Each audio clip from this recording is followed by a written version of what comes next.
It does not begin the way you think it will.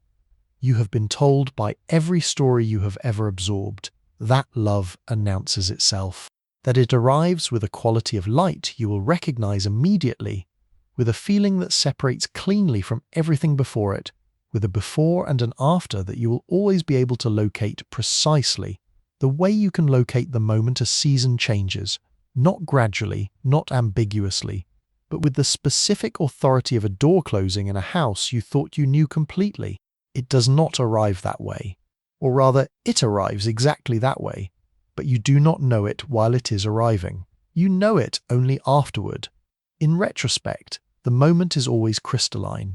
In the moment itself, it is just a Tuesday, just a particular angle of someone's attention, just the way a voice moves when it is saying something it hasn't rehearsed, just a laugh breaking out of someone who forgot, for a second, to be careful, and then, without your consent, without negotiation, without any of the deliberation you would bring to a decision of this magnitude, if desire had the decency to behave like a decision, something has happened. Someone has become necessary, not wanted, not attractive, not interesting, though they may be all of those things, though those things may be the surface through which the necessity arrived.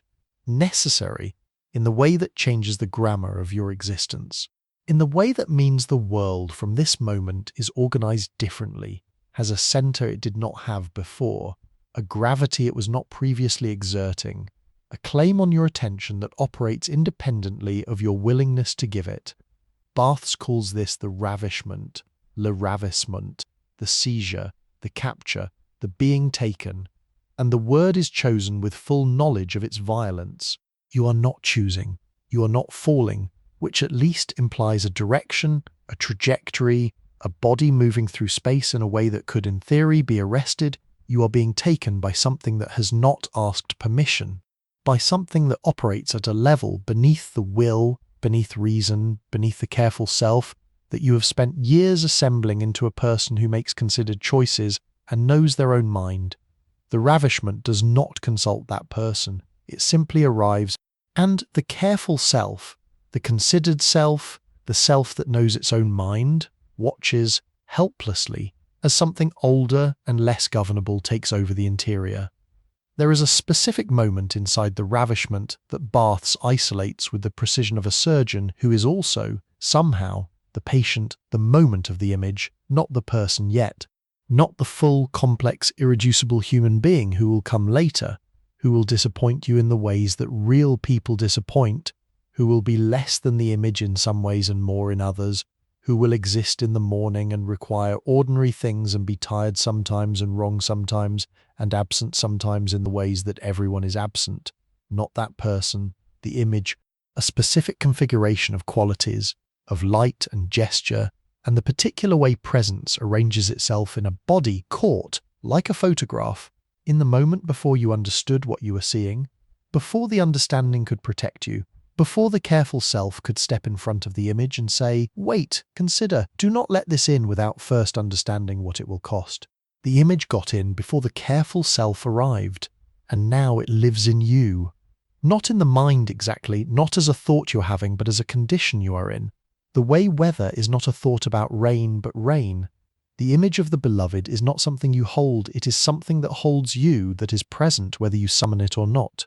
That rises without invitation in the middle of conversations that have nothing to do with love, in the middle of tasks that require your full attention, in the middle of the night when sleep is supposed to have retired the mind, and the mind has simply refused. The image does not sleep. The image does not consult your schedule. The image is there when you wake, and when you try to work, and when you sit in silence that was supposed to be peaceful, and discovers it is not peaceful at all.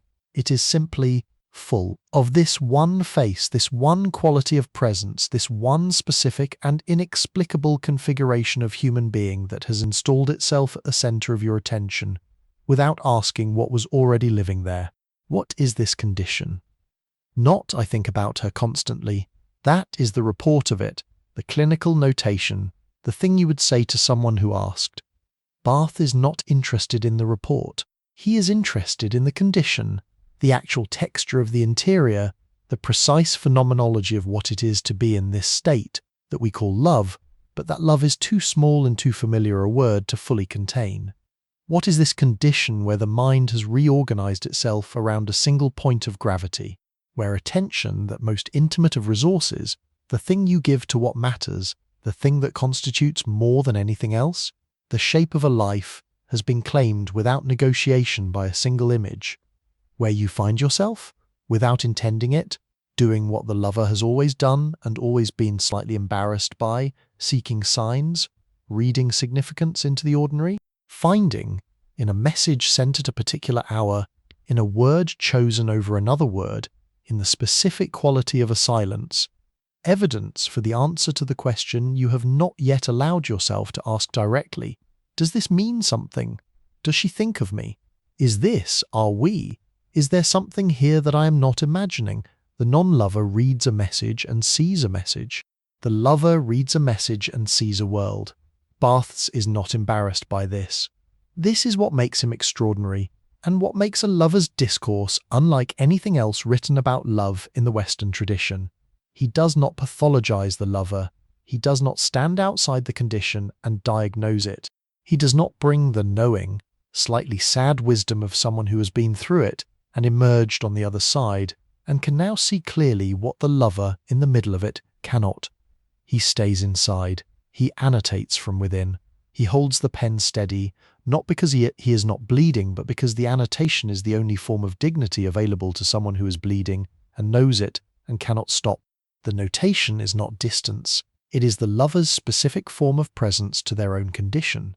The refusal to be merely swept, the insistence on also watching, also naming, also saying this is what this is, this specific, ridiculous, magnificent, unbearable thing. This is what this is. He does not say, I miss her. He says, what is this condition we call missing, where presence becomes sharper in absence, where the person who is not here is more here than the room I'm sitting in?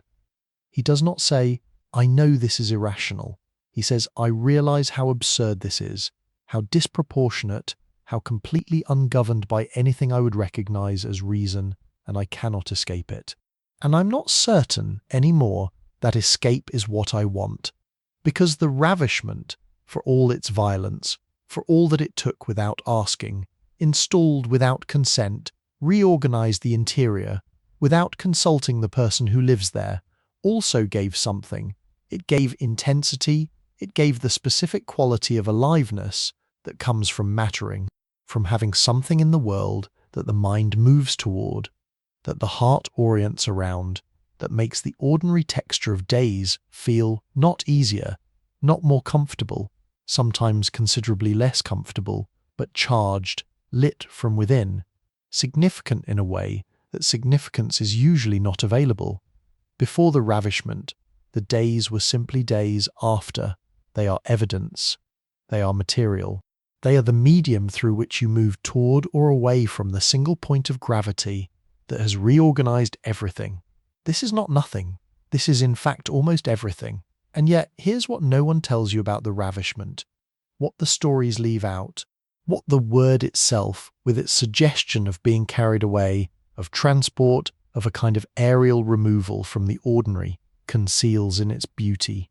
The world does not stop, the world does not pause, does not dim its lights, does not lower its volume in acknowledgement of what has just happened inside you. The traffic continues, the work continues, the conversations that have nothing to do with love continue with their ordinary demands for your attention, your presence, your functional participation in the shared life of people who do not know that your interior has just been completely rearranged. You sit in a meeting, you answer questions, you perform the ordinary competencies of a person who is fine, who is present, who has not just had the grammar of their existence rewritten by a Tuesday afternoon and a particular angle of someone's attention. And underneath all of it, underneath the performance of normalcy, underneath the continued functioning of the careful self, the image, still there, still present, still exerting its impossible gravity in a world that has not been informed of its new organizing principle and continues with breathtaking indifference to operate as if nothing has changed. It is not her absence that wounds me, but how everything continues without consulting it. The wound is not in the missing. The wound is in the gap between what has happened inside you and the world's complete failure to register it.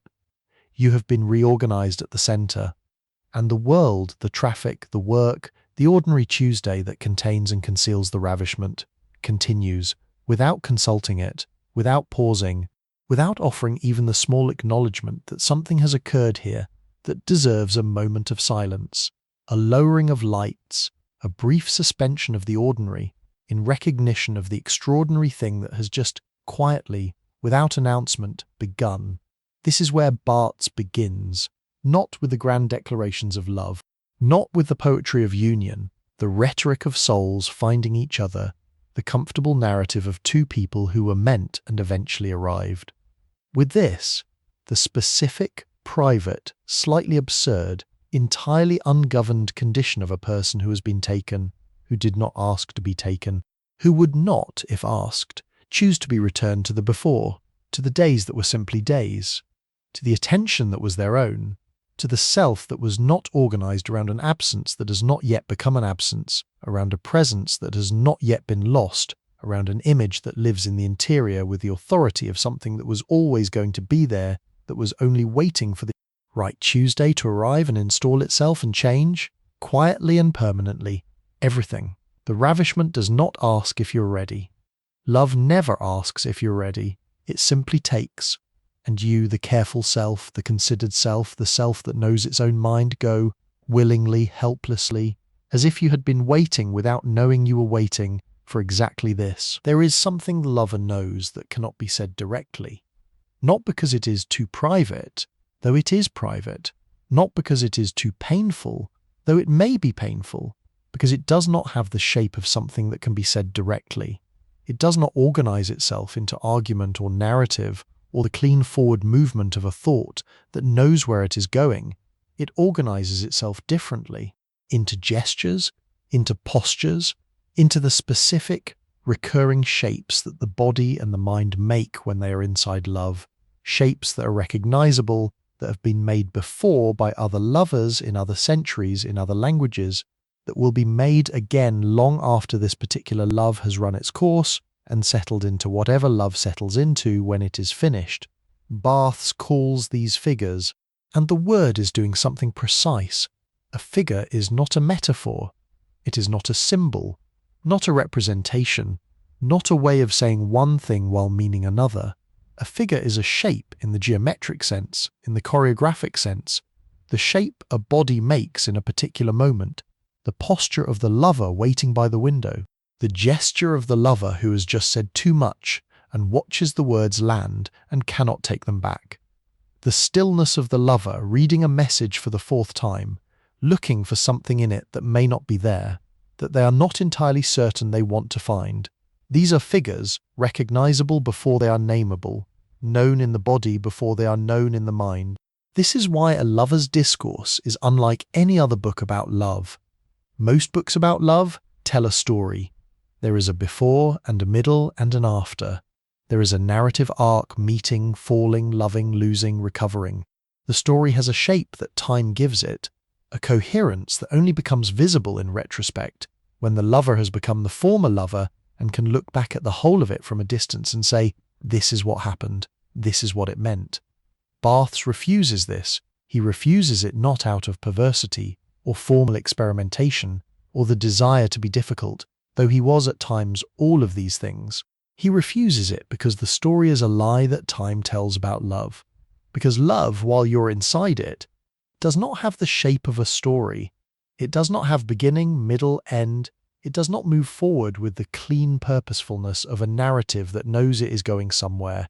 It has figures, it has the waiting, the scene, the ravishment, the absence, the unbearable, the I love you said, into a silence that may not answer, not in order, not in sequence, in the order they arise, which is not the order of a story, but the order of weather, of moods, of the specific and ungovernable way that being in love surfaces and submerges and surfaces again, the same figures recurring without resolution, without the progression that would indicate you have learned something and moved on.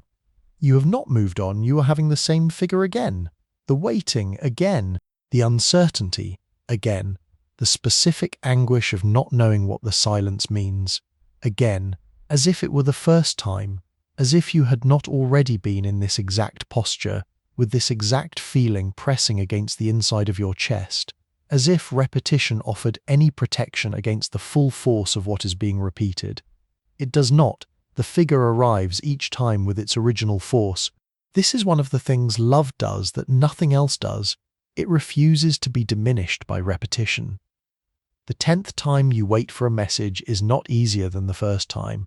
The 10th time the uncertainty rises is not quieter. If anything, it is louder, because now you know from the 9 times before that the waiting does not end on your schedule, that the uncertainty does not resolve because you need it to, that the figure will run its full course regardless of how many times you have been through it and how much you would prefer this time to be spared.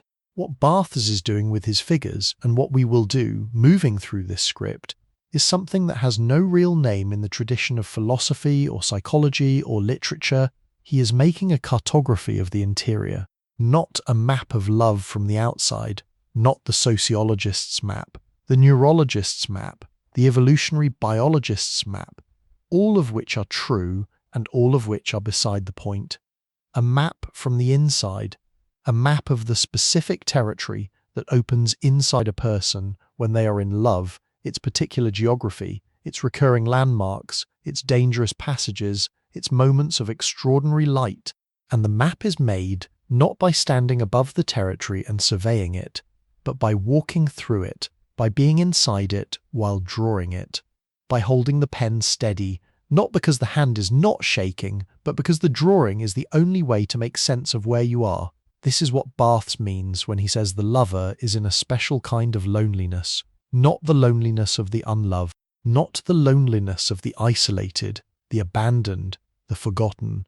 The loneliness of the lover is more particular, and in some ways more acute, because the lover is full, overflowing, in possession of a richness of feeling that presses against the limits of what can be shared, what can be said, what can be communicated to someone who is not also inside the same figure at the same moment.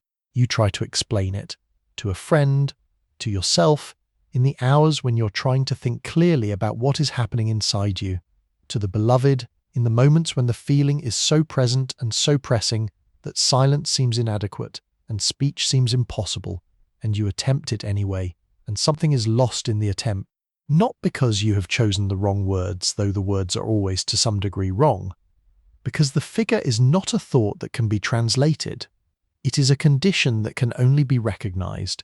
Either you have been in this posture, have felt this specific shape of feeling in this specific part of the interior, or you have not. And if you have not, no description will fully deliver it. And if you have, no description is necessary. The recognition is instant.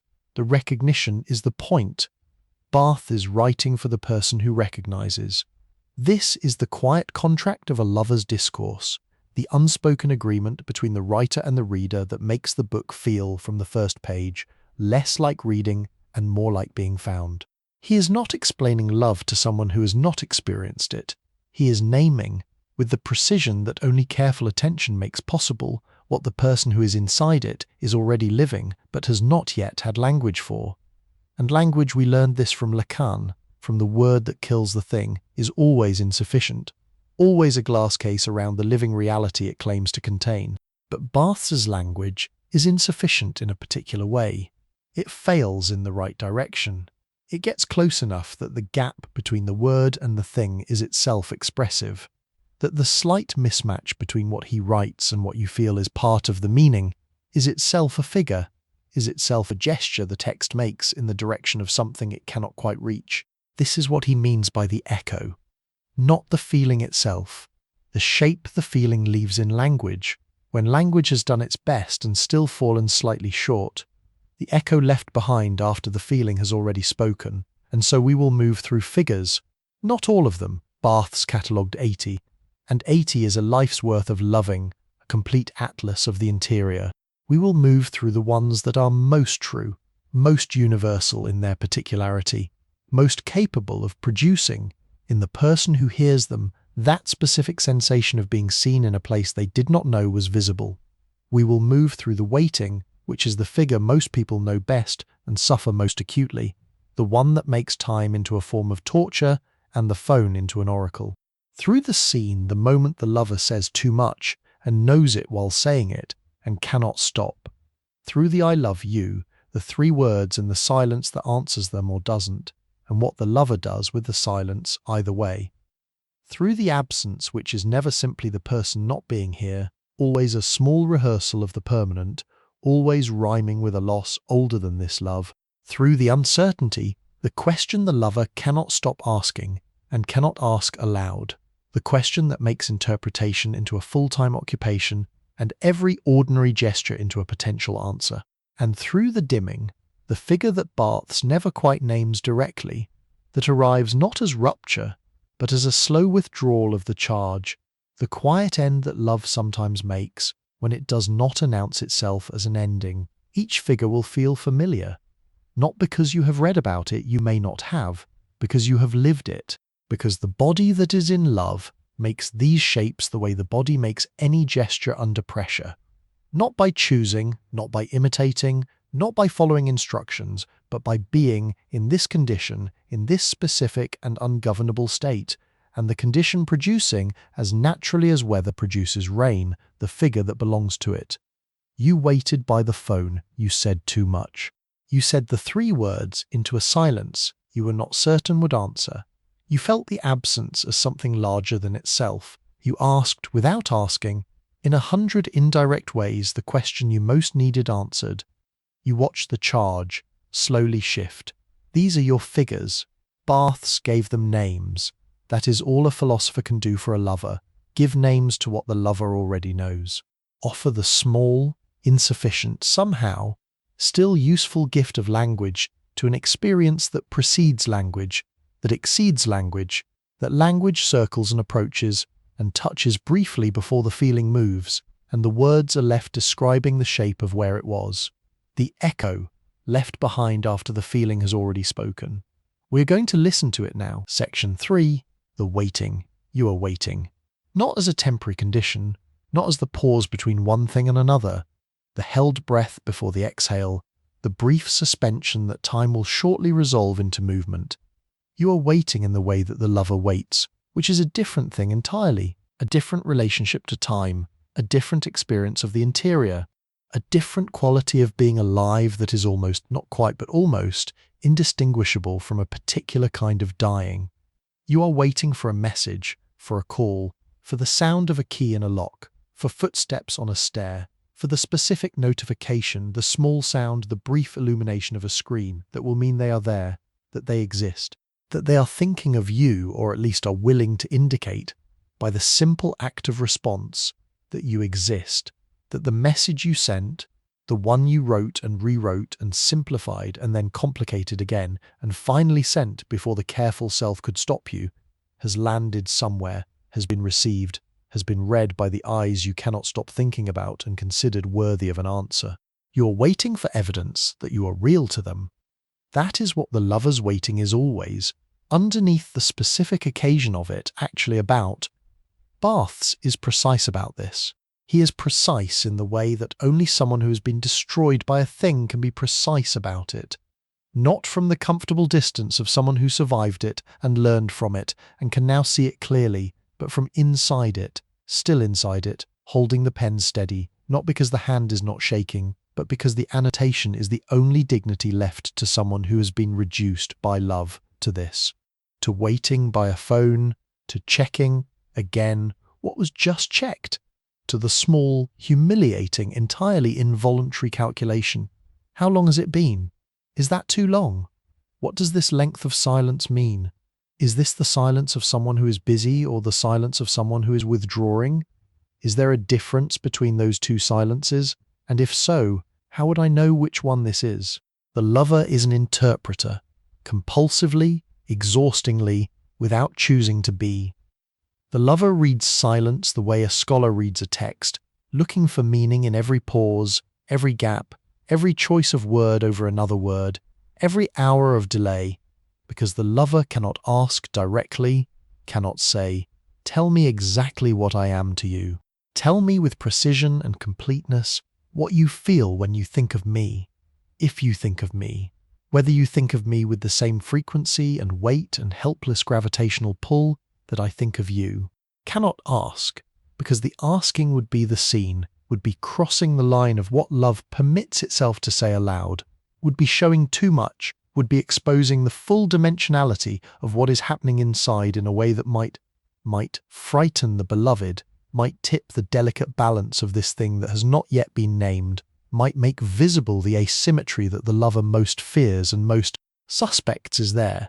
So instead of asking, the lover interprets. Instead of speaking directly, the lover reads. And the waiting is the condition in which the interpretation becomes most acute, most frantic, most creative in its desperation. Because in the waiting there is nothing to interpret except the silence itself. And the silence is the most ambiguous text there is, the one most open to the meaning the reader brings, the one that will confirm whatever the lover most fears or most hopes depending on which hour of the waiting they are currently inside. Time does something to the lover that it does not do to anyone else. For the non-lover, time moves, unevenly, sometimes faster in pleasure, slower in boredom, nearly still in suffering. But it moves, it has direction, it carries you, willing or not, forward through the hours, and the hours become days, and the days accumulate into the shape of a life that is going somewhere, that has a trajectory that will eventually arrive somewhere different from where it started. For the lover who is waiting, time does not move, it pools, it collects in the low places of the interior and sits there, thick and still and without direction, while the world outside continues its ordinary forward motion, entirely indifferent to the fact that in here, in this specific interior, in this specific condition, everything has stopped and will not start again until the phone illuminates or the key turns in the lock or the message arrives to break the suspension and return time to the lover who has been, for however long the waiting has lasted, entirely dispossessed of it. The beloved holds time. This is the power that Barthes identifies at the center of the waiting, not malicious, not intentional, perhaps not even known, the power of the one who is not waiting over the one who is. The beloved is elsewhere, living their life, moving through their hours with the ordinary freedom of someone who is not organized around an absence, who is not checking, who is not interpreting the silence, because they are inside the silence, because the silence is simply their Tuesday, simply the space between one thing and another, in a life that is not, at this moment, structured around waiting. The lover is feminized by the waiting. Barthes says this directly, without apology, without the softening that a more careful writer might apply. The lover who waits, regardless of their gender, regardless of the gender of the beloved, occupies the position that culture has historically assigned to women, the position of the one who stays, who remains, who holds the interior while the other moves through the exterior, who is reduced by the simple fact of waiting to dependency, to having the quality of their hours determined by someone else's choices, someone else's schedule, someone else's decision about when and whether to return. This is not a complaint, it is a cartography. The lover does not choose to be feminized by the waiting does it, the structure of the situation does it, and Barthes, who was a man who loved men, who knew something from both directions about the asymmetries of desire, is not interested in resolving this. He is interested in naming it, in saying, this is what the waiting is, this is what it does to the one who is doing it. This is the specific, quiet, humiliating, deeply human condition of being the one who is not yet answered. There is a moment in the waiting that is worse than all the others. Not the beginning. The beginning still has the energy of anticipation, still has the possibility that the silence is simply delay, that the answer is coming and has merely not arrived yet, that the waiting will shortly be over and the message will illuminate the screen and the time that had pulled and stopped will begin to move again. Not the middle. The middle has at least the company of interpretation, the occupation of reading the silence, the busy work of meaning-making that keeps the mind from settling into the full weight of what it is doing. The worst moment is later than both of these. It is the moment when the lover realizes they have stopped waiting. Not because the answer came, because the waiting became the condition rather than the suspension, because the pulled time stopped feeling like a pause and started feeling like the texture of things, the new normal of the interior, the shape that love has taken in this particular season, because somewhere, without noticing the transition, the lover moved from waiting for something to simply being someone who waits. And in that realization, in that moment of noticing that the waiting has become permanent, that it has installed itself as a posture rather than a temporary condition, something shifts. The lover looks at themselves from the slight distance that the realization creates and sees it. The phone checked again, the message reread for evidence of something that may not be there, the hours organized around a silence that has not been chosen as an answer, but that functions as one, the self, the careful self, the considered self, the self that knows its own mind, reduced to this posture, to this specific figure of the lover who waits and goes on waiting, because the alternative, the stopping, the releasing, the decision to no longer organize the interior around an absence that has not consulted it, is more than is currently possible. I realize how absurd this is, Barthes says, how disproportionate, how completely ungoverned by anything I would recognize as reason, and I cannot escape it. But here, and this is where Barthes separates himself from every cheaper account of love's suffering, here he does not say, and therefore I should stop. He does not say this waiting is beneath me, this dependency is a failure of dignity. I should recover myself, return to the self that was not organized around another person's silence, be the one who does not wait. He says something more honest than that. He says, the waiting is also where love lives most fully, not the comfortable love, not the settled love, not the love that has found its equilibrium and moves through time with the ease of something that no longer needs to prove itself. The love that is most alive, most intensely, most painfully, most undeniably present in the interior is precisely the love that is not yet answered. That is still in the condition of reaching, still leaning toward, still organized around a silence that might yet speak. The waiting is not the failure of love to arrive. The waiting is love in its most exposed form, the form in which it cannot pretend to be anything other than what it is, a condition of absolute dependency on another person's existence, on their willingness to be present, on their choice to turn toward you or to turn away. The waiting makes this visible, strips the love of every dignity except the essential one, the fact of it, the bare, unglamorous, entirely ungoverned fact that this person has become necessary, that their silence is not neutral, that the hours of not hearing carry a weight that the hours of the non-lover's time do not carry, that you are in this specific and irrefutable sense no longer entirely your own, and the phone, we have to speak about the phone, not the phone as technology, not the sociology of digital communication, not the ways that modern love has changed the geometry of waiting, given it new textures, new particular humiliations. The phone as the contemporary form of the window, the door, the street below that the lover watches from above in every story ever told about the one who waits for the one who is elsewhere. The lover has always watched from the window. The phone is the window now. And the checking, the returning again and again, to the small illuminated screen is the same gesture the lover has always made from the window of every century, looking for the figure in the distance that would mean arrival, looking for movement in the stillness that would mean return, looking for the sign that the beloved, wherever they are, has thought of the lover, has been moved, however briefly, to cross the distance with a gesture, a word, a signal that says, I know you are there, I have not forgotten. The silence was not a decision. The checking is not obsession. It is the oldest human gesture. It is the lover at the window, watching the road, unwilling to stop watching, because to stop watching would be to release something, some taut thread of attention, some insistence of the self on remaining in relation to the beloved, even across the distance that the lover is not yet ready to release. To stop checking would be to accept the silence as an answer, and the lover is not ready to do that. Not yet. Maybe not yet.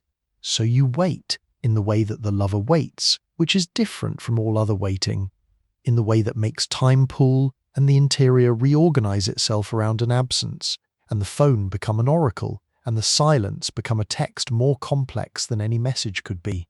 You wait, and the world, the traffic, the work, the Tuesday, all of it continues without consulting it, without pausing to acknowledge that in here, in this specific interior, everything has stopped and is organized around a single point of stillness at the center of the waiting, a single name, a single face, a single silence that has not yet decided what it means. You wait, and Barthes, who also waited, who also held the pen steady while the hand was shaking, sits beside you in it, not to resolve it, not to tell you how long is too long, when to stop, how to recover yourself and return to the self that does not wait, just to name it, to say this is the figure, this is the posture, this is the shape the body makes when it is in love, and the love has not yet been answered, and time has pulled, and the window is open, and the road below is empty, and you are still watching. You are not alone in the waiting. Every lover who has ever lived has stood at this window, has felt this specific weight of silence, has checked, again, what was just checked, has asked, without asking, the question that the waiting is always, underneath everything, actually asking. Am I real to you? Do I exist in your interior the way you exist in mine? Is the silence nothing, or is it everything? The silence does not answer. It rarely does. And the lover holding the pen, holding the phone, holding the thread of attention that connects them across the distance to someone who may or may not be thinking of them at this exact moment, goes on waiting, because the waiting, for all its cost, is also the proof that the love is real, that the person is necessary, that something is at stake here worth the cost of the window, the phone, the pooled time, the silence read and reread for a meaning it may not contain. The waiting is not nothing. The waiting is everything love is when it has been stripped of every comfort except the essential one.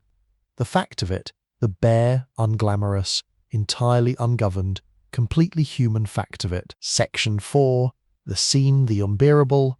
There is a moment when the lover says too much, not gradually, not after careful deliberation, not after weighing what is appropriate against what is true, and choosing with full awareness of the consequences to cross the line. It happens the other way, the way that all the significant things happen in love, without choosing, without warning, without the careful self arriving in time to prevent it. One moment you're managing, the next you are not. The words are already in the air, already landing, already doing what words do once they have left the interior and entered the shared space between two people, becoming real in a way that thought never quite is, acquiring a weight and a permanence and a specific gravity that cannot be recalled, cannot be softened after the fact, cannot be returned to the place inside you where they were safer, where they were yours alone, where they had not yet become evidence of the full dimensionality of what you are feeling. You said too much. You made a scene, and now you're watching it. The scene, the thing you made, the words still reverberating in the space between you, with the particular horror of the lover who has crossed the line and knows it, and cannot uncross it, and must now live inside what the crossing has produced. Barthes calls this the scene, and he understands something about it that most accounts of love's embarrassments do not understand, that the scene is not a failure of self-control, not a momentary lapse in the management of feeling, not evidence of immaturity or instability, or the kind of emotional incontinence that the culture teaches us to be ashamed of in ourselves and quietly contemptuous of in others. The scene is structural.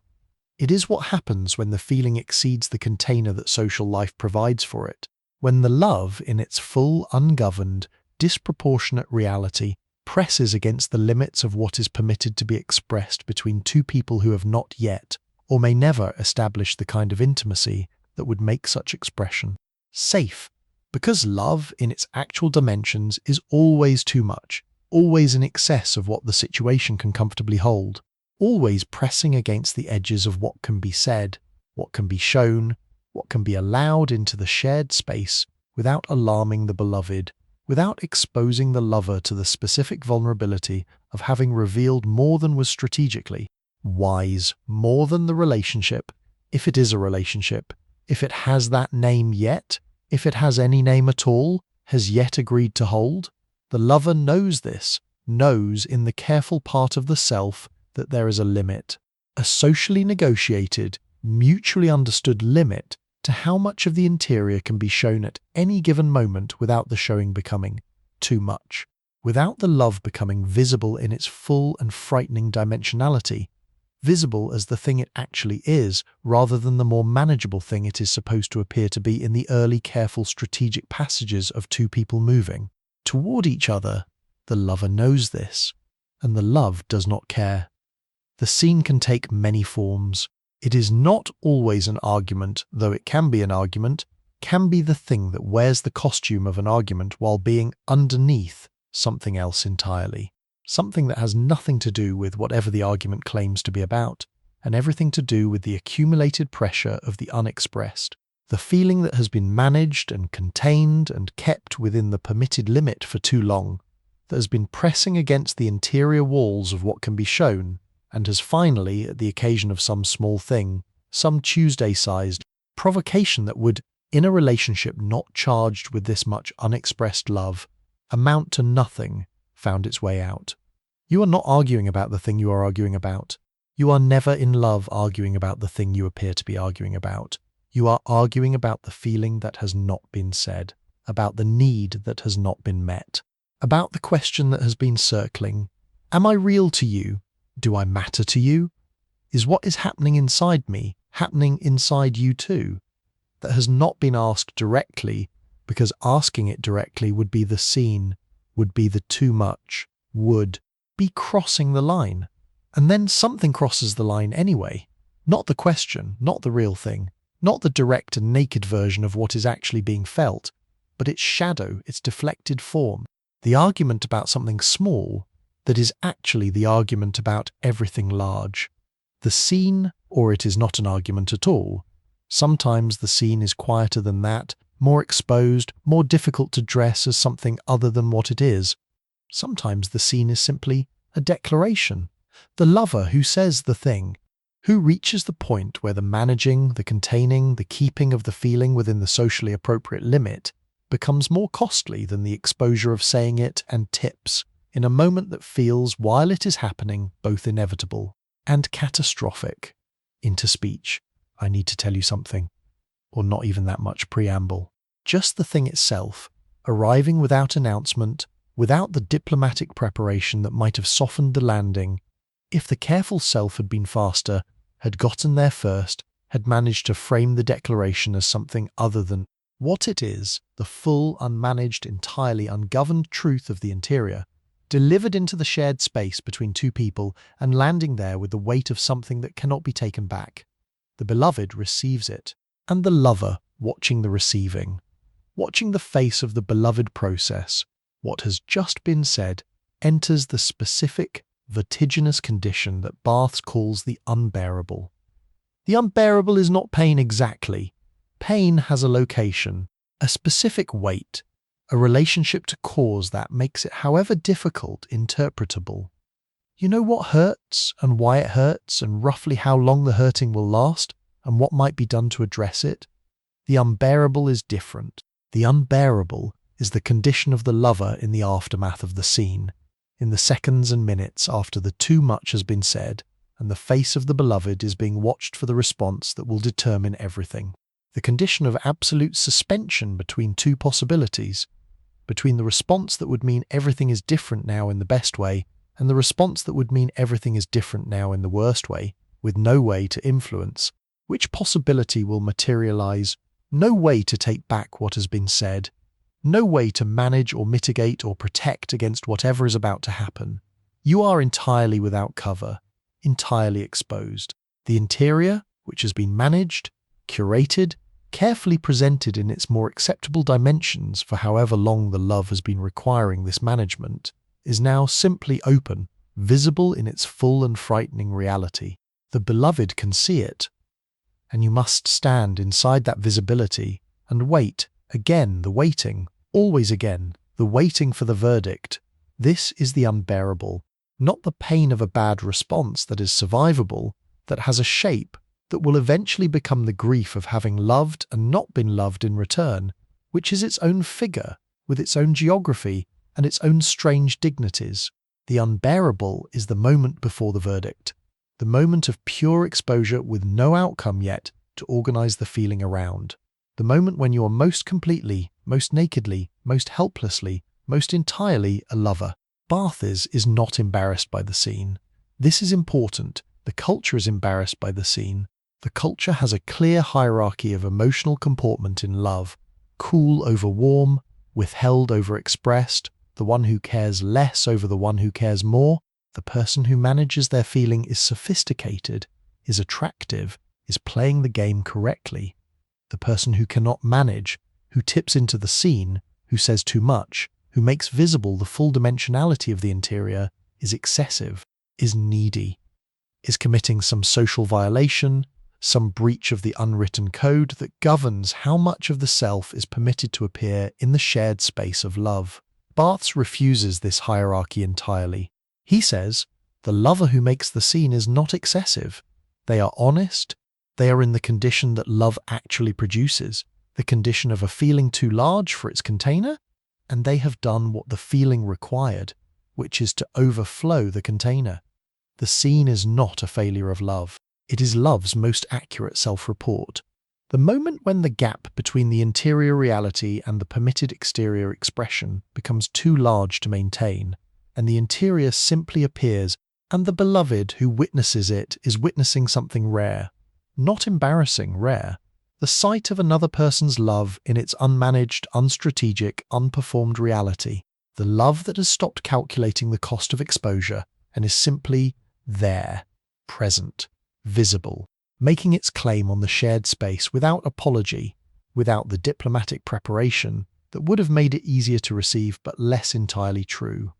The scene, Barthes says, is a gift, a frightening one, an uncomfortable one that asks more of the beloved than the managed, curated version of the feeling would ask. But a gift, the gift of being shown the truth of what you are to someone, without the protection of performance, without the safety of the limit, the full thing, the real thing, the love in its actual dimensions, finally allowed to take up the space it actually occupies in the interior of the one who is feeling it. And yet, the lover in the aftermath of the scene does not feel they have given a gift. They feel they have committed a crime. The specific, sinking, retrospective horror of having said the thing, of having crossed the line, exposed the interior, made the scene, arrives in the seconds after the saying, while the words are still landing, while the face of the beloved is still processing, while the verdict is still forming in the silence that has opened in the space where the too much words have just been deposited. You hear yourself. In retrospect, which is always, in love, the worst angle, the angle from which every declaration sounds too loud, every need sounds too large, every moment of genuine feeling sounds like something that should have been managed differently, held longer, expressed more carefully if expressed at all. I should not have said that. That was too much. I have shown too much. And now they know the full dimensionality of it. And now there is no going back to the version of this where I was still managing, still containing, still presenting the acceptable face of the feeling rather than the feeling itself. The careful self, which was not fast enough to prevent the scene, arrives now in the aftermath to assess the damage, to catalogue what was said and what it revealed, and what the beloved now knows that they did not know before, and whether the knowing will draw them closer or push them away, or produce the worst outcome of all, the one that is neither closer nor further but simply different. The relationship changed, not ended, but changed by what has been shown. The balance shifted, the dynamic altered in ways that cannot be predicted and cannot be controlled, and must simply be lived with going forward as the new reality of what this thing is now that the scene has happened. But here is what Barthes knows that the careful self does not. The careful self is trying to protect against pain. The careful self is managing the exposure in order to minimize the risk, to present love in its most acceptable, most strategically optimal form, to never say more than is safe to say, to never show more than is safe to show, to keep the interior curated and the feeling within the container and the relationship safely within the bounds of what the beloved has consented to receive. And in doing so, in its vigilant, well-intentioned, entirely understandable management of the risk. The careful self is also managing away the possibility of something else, the possibility of being truly known, not the presentable version of you, not the self that has calculated what can be shown and shown exactly that much and no more. The actual interior, the full, ungoverned, disproportionate, excessive, magnificent, entirely human reality of what it is to love this specific person in this specific way with this specific intensity that does not fit the container and never did, and was always going to overflow eventually. The scene is the overflow. And the overflow, frightening as it is, costly as it is, embarrassing as it is in the retrospective assessment of the careful self, is also the only way to be genuinely present to another person, the only way to be seen rather than to be the performance of yourself that you offer in the place of being seen. The scene says, this is what I am, this is the actual thing, not the managed version, not the strategically appropriate version, this, and that exposure, that nakedness, that willingness to be seen in the unbearable moment of the verdict not yet given, is an act of extraordinary courage, even when it doesn't feel like courage, even when it feels like a crime committed against your own dignity, even when the careful self is cataloguing the damage, and the face of the beloved is still unreadable, and the unbearable is still in full force, and the verdict is still forming in the silence, and you are completely nakedly without any remaining. Cover a lover, the most honest thing you have ever been. Section 5, the I love you. There are 3 words, you know them.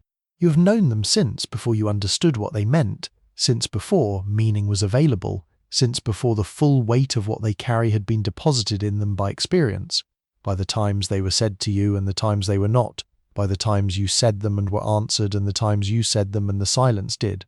What silence does when it is asked to carry more than silence, can hold 3 words, 8 letters, the most said and most meant and most withheld and most mistimed and most devastating and most ordinary thing one human being can say to another.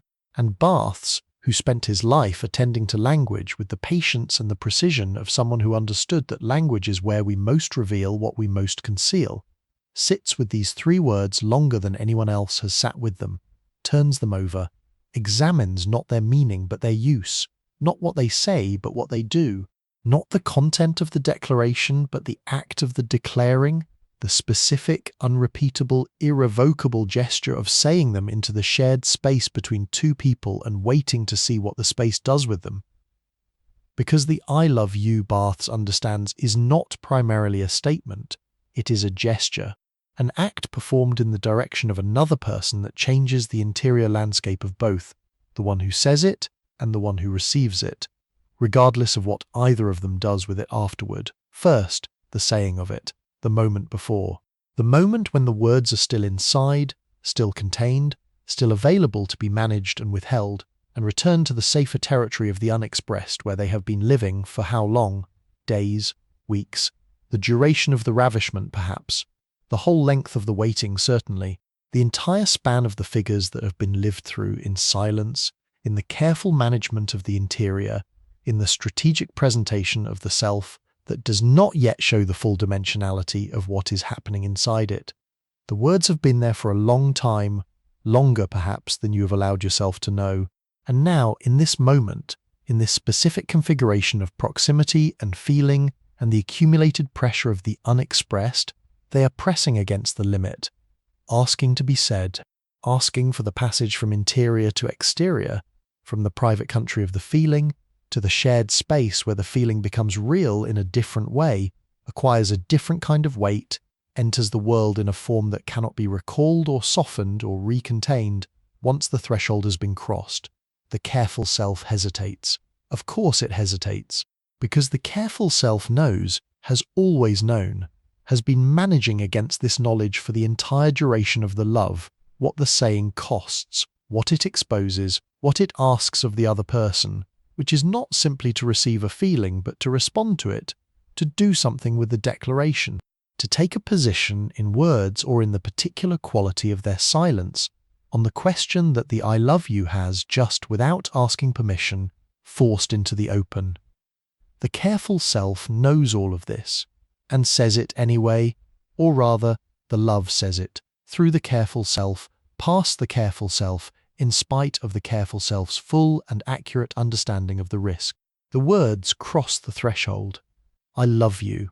They are in the air now, real in the way that only spoken things are real, not the reality of thought, which is private and reversible and always one remove from the world, but the reality of the said, the reality of the word that has entered the shared space and is now, in some sense, no longer yours, no longer only inside you. Now between you and the beloved, hanging in the air between you, belonging to both or to neither, waiting, always the waiting, for what will happen next. And what happens next is the silence. Not the silence of non-response necessarily. The beloved may respond immediately, may have words ready, may say something that answers or deflects or meets the declaration with a declaration of their own. But even then, even in the most immediate response, there is a silence. Barthes hears it beneath whatever is said. The moment of pure reception in which the I love you lands and is processed and becomes part of the interior of the person who has just received it. That silence is the most important moment, the moment that the lover, having said the three words, is most helplessly exposed to. Because what happens in that silence, what the beloved does with the landing of the declaration in the first unguarded moment before the response is assembled and offered, is the answer to the question that the I love you was always underneath its statement of feeling actually asking. Not, I feel this, but do you not, a declaration only, a question, the most vulnerable question. Barthes makes a distinction that stops you cold when you first encounter it. He distinguishes between the I love you that is said once and the I love you that is said again. The first saying is the declaration, the crossing of the threshold, the scene, in its most essential and exposed form, the irreversible gesture that changes the landscape between two people. But the I love you that is said again, that is said not once, but repeatedly, not as a declaration but as a refrain, this one is different. This one is not trying to inform the beloved of a feeling they do not yet know about. The beloved knows, the I love you has already been said. The information has been delivered. So what is the repeated I love you doing? Barthes says, it is not saying anything. It is doing something. The repeated I love you is a cry, a call, a gesture made not in the direction of information, but in the direction of contact, the need which is the lover's most persistent and least manageable need, to be in continuous relation to the beloved, to keep the channel open, to send again and again the signal that says, I am here, you are there, the connection is still live. Do not forget me. Do not let the silence between the sayings become the kind of silence that means something has changed. The repeated I love you is the lover's way of touching the beloved from a distance, the reaching across whatever space, physical or emotional, or the more ambiguous kind that opens between two people when one of them is more present to the love than the other, and making contact, brief, insufficient, necessary contact. I love you, which means I am still here, which means are you still there, which means please, in whatever way you are able, in whatever form of response is available to you in this moment, let me know that the space between us is still inhabited on both sides. And then there is the I love you that is said into a silence that does not answer. This is the one Barthes is most honest about. The declaration made and met with, not cruelty, not rejection, nothing so clean and decisive as those, but with a response that is neither yes nor no, that is warm but not fully present, that receives the declaration with kindness and offers something back that is not quite the same thing. That is careful in the way that the beloved becomes careful when they know they have received more than they can return in kind, and they are trying, genuinely, tenderly, with real care, not to harm the lover while also not lying about the asymmetry. The lover hears this. The lover understands, in the part of the self that knows before the mind is ready to know, what the careful warmth of the response means, what the slight mismatch between what was said and what was received means, what the tenderness that is not quite the same tenderness means, and the lover does something that is, Barthes says, entirely characteristic of the lover in this condition. The lover reinterprets, finds in the careful warmth evidence for the answer they need, hears beneath the slight mismatch a feeling that is there but not yet expressed, decides, not consciously, not as an act of deliberate self-deception, but as the psyche's way of managing the unbearable, that the asymmetry is temporary, that the beloved is simply less practiced at saying the thing, that the feeling is there and the words are not yet available to it, and time will close the gap. The lover becomes, in this moment, a very creative reader, reads the text of the beloved's response with the generosity of someone who needs a particular meaning to be there, and finds, with the extraordinary ingenuity of the desperate reasons to believe it is, this is not delusion, or it is delusion in the technical sense, but Barthes does not judge it. He recognizes it as what it is, the intelligence of the loving mind applied to the problem of its own survival, the way the self, when the alternative is too costly, finds a way to maintain the possibility of the thing it cannot afford to lose. The I love you that is not quite answered becomes, in the lover's generous reading, a not yet. A not yet is still a future. A future is still a reason to go on waiting. But there is something else that Barthes says about the I love you that no one else has said. Something that requires sitting with. That does not resolve cleanly into comfort or into grief, but lives in the more difficult territory between them, that is, if we are honest, where most of the significant things in love actually live. He says, the I love you, once said, belongs to the language, not to the lover, not to the beloved, to the language itself, to the long accumulated history of every person who has ever said these three words in every language they have ever been said in, with every inflection and every degree of certainty and every quality of silence that followed them. When you say, I love you, you're not only saying it to this person, you are joining a chorus. You're adding your voice to the longest, oldest, most repeated declaration in the history of human speech, the declaration that has been made in caves and cathedrals and ordinary bedrooms on ordinary Tuesdays, that has been said with full certainty and with trembling, with joy and with the kind of desperation that love sometimes produces in the people it has most thoroughly captured. I love you. Worn smooth by use, emptied almost by repetition, and yet still capable, in the right mouth at the right moment, directed at the right person, of producing something that no amount of repetition has managed to diminish, still capable of opening a silence that is unlike other silences, still capable of changing the interior of the person who says it in the saying, and the interior of the person who receives it in the receiving. The most used phrase in the language, still somehow new, still somehow sufficient, still in the right moment, in the specific and unrepeatable configuration of two people and a particular quality of attention, and the accumulated weight of everything that has passed between them, the most true thing that can be said. And what the lover wants, underneath the declaration, underneath the asking, underneath the repeated I love you that is a cry for contact and a reaching across distance and a plea for the channel to remain open, what the lover most deeply wants from the three words is not the response, or not only the response.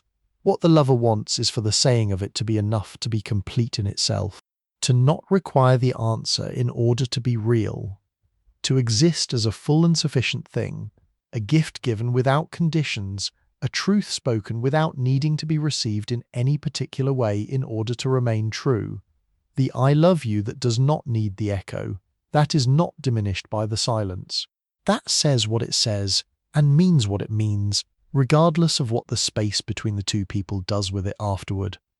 This is what Barthes is reaching toward in the most tender passages of a lover's discourse, not the love that is returned, not the symmetry of two people who love each other equally and at the same moment and with the same quality of feeling, but the love that is sufficient in itself.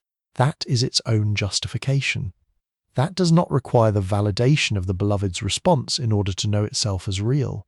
The I love you spoken into whatever silence awaits it, with full knowledge of the risk, with full understanding of what the silence might do with it, and said anyway, because the saying is the truth, and the truth, the actual unmanaged, entirely ungoverned truth of the interior, does not become less true because the silence does not answer it in kind.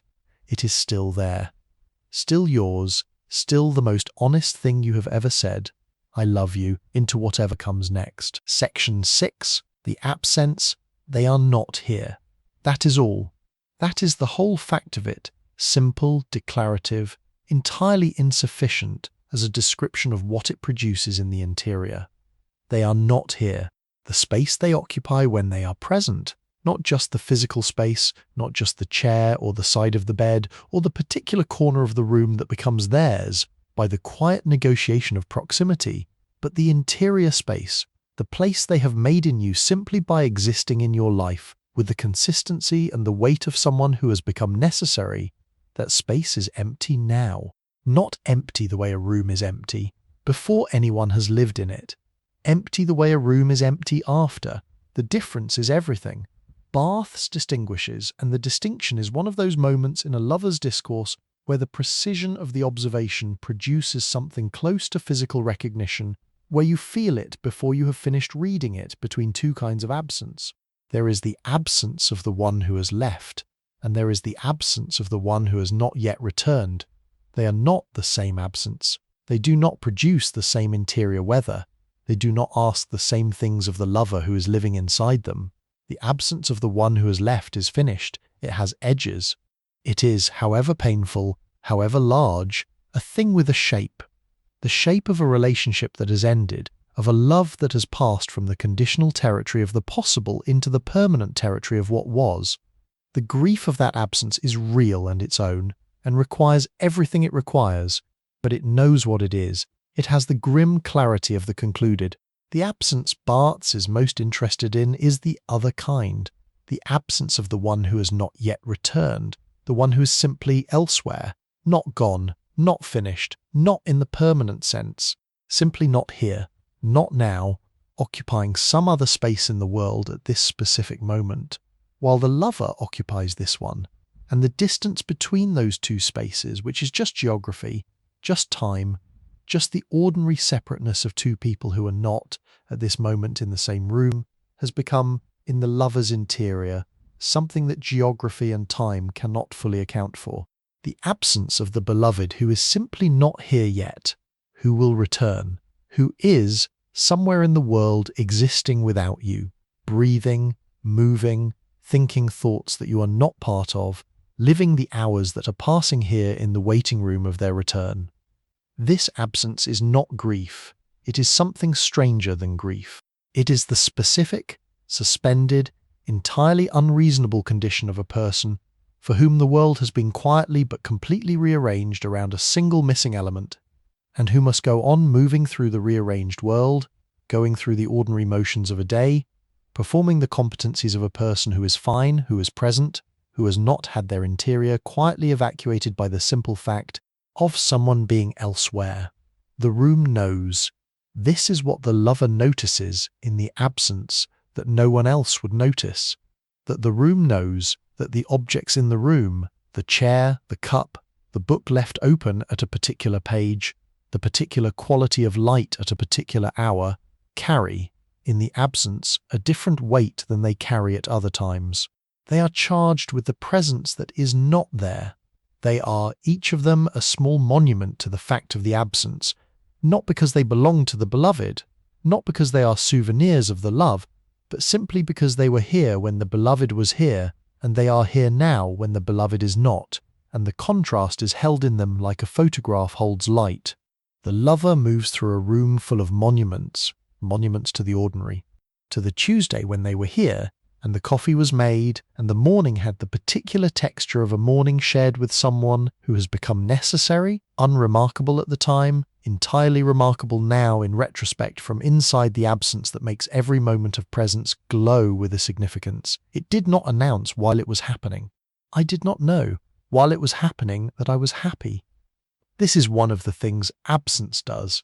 It retroactively illuminates the presence that preceded it, makes visible from the distance of the not here, the quality of the here that was too ordinary to be noticed while it was being lived.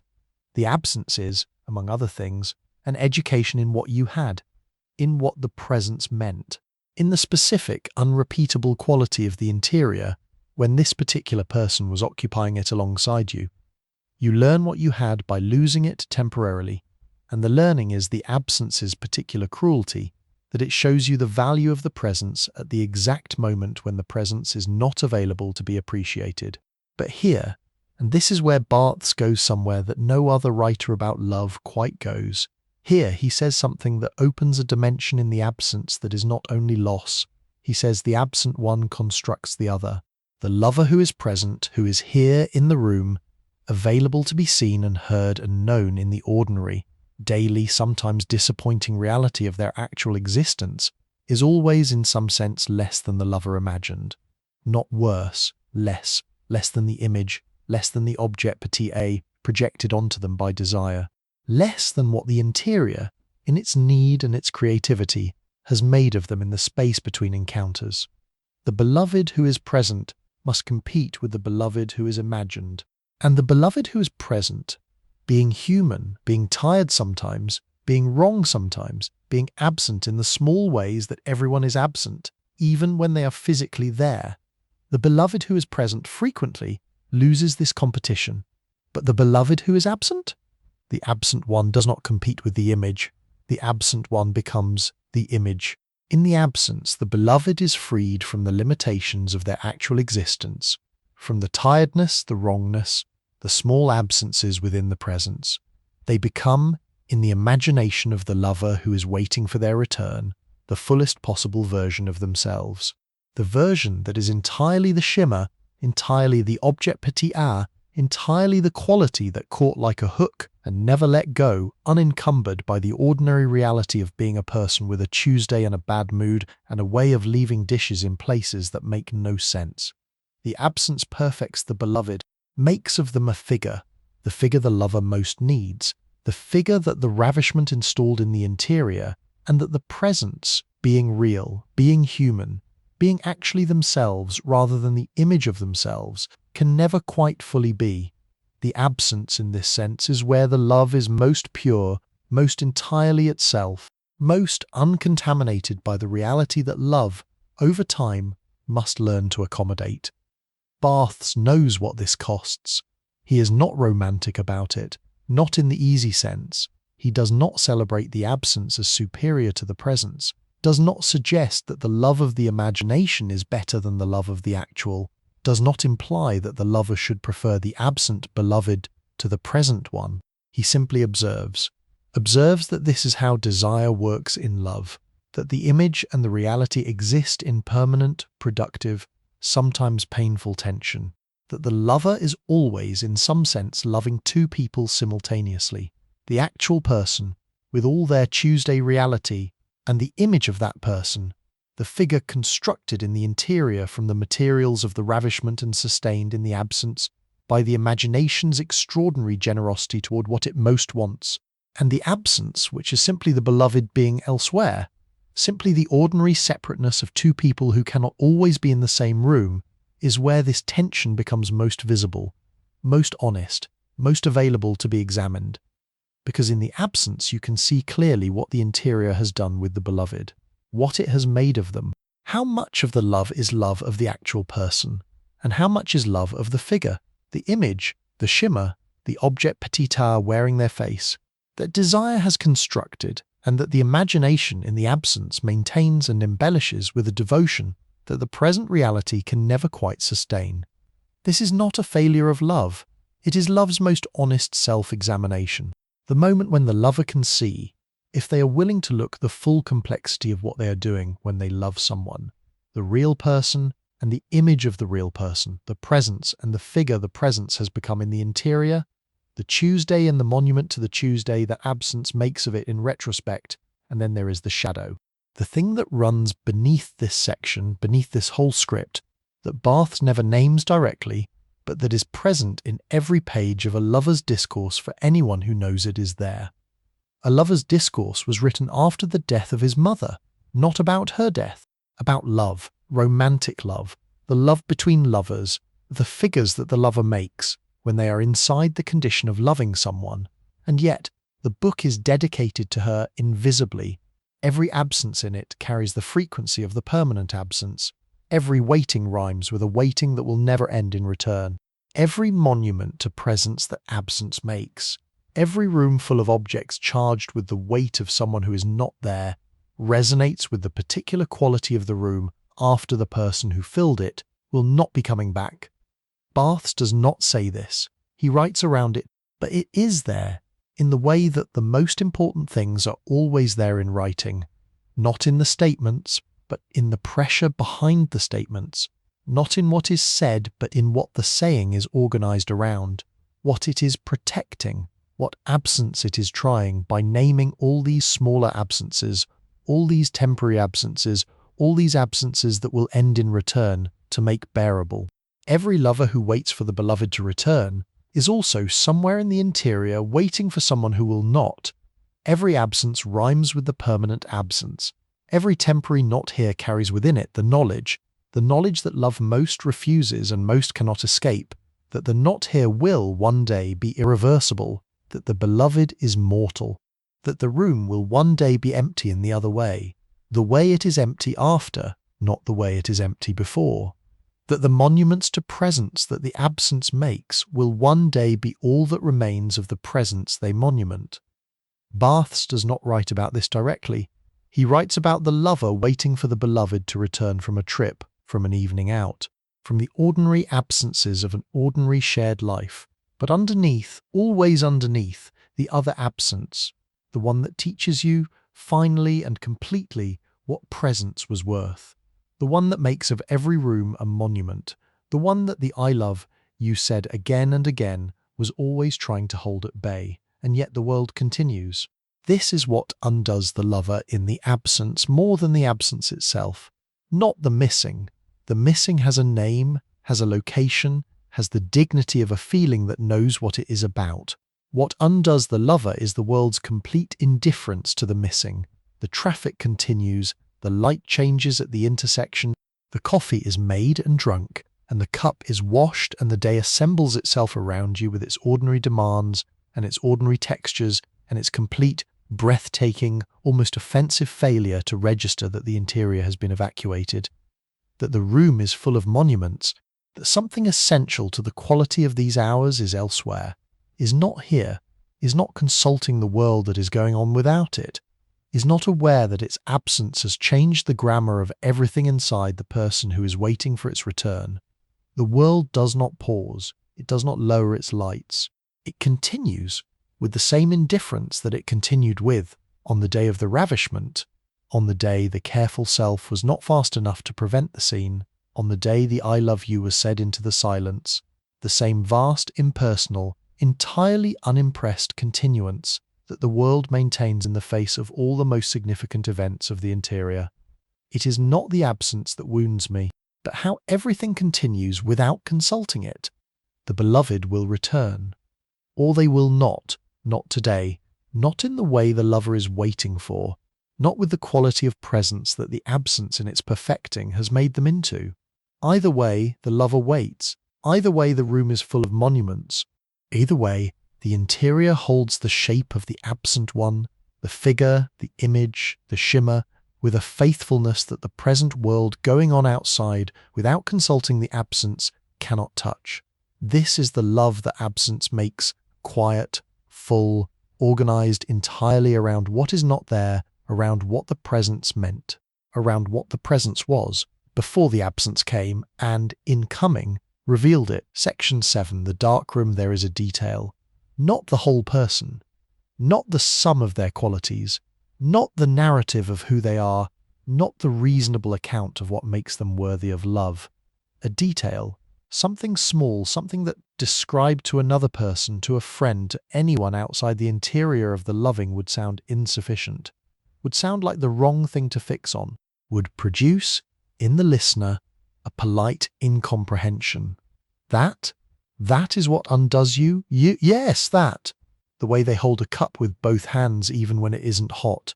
The specific angle of their attention when they are listening to something that genuinely interests them.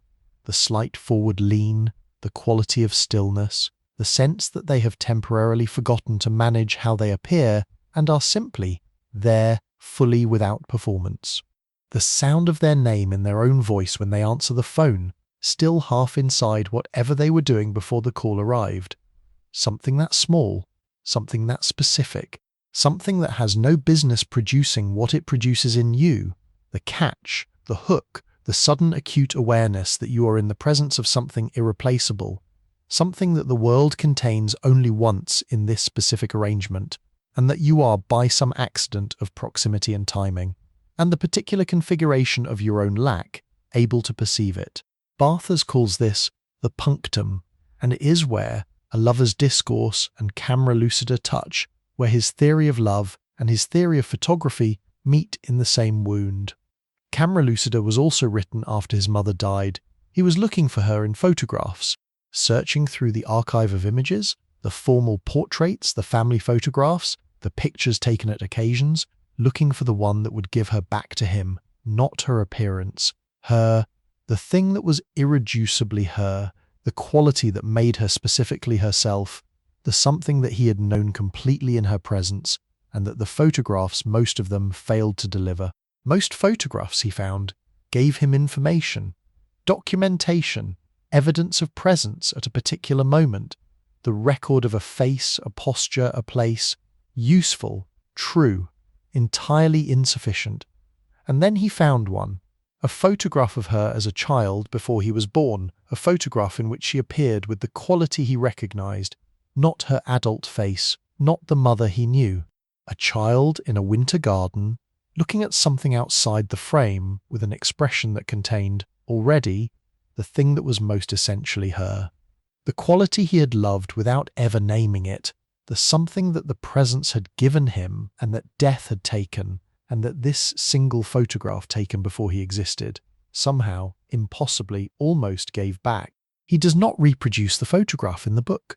He describes it, moves around it, gives the reader everything except the image itself, because the image, he understood, would not produce in the reader what it produced in him.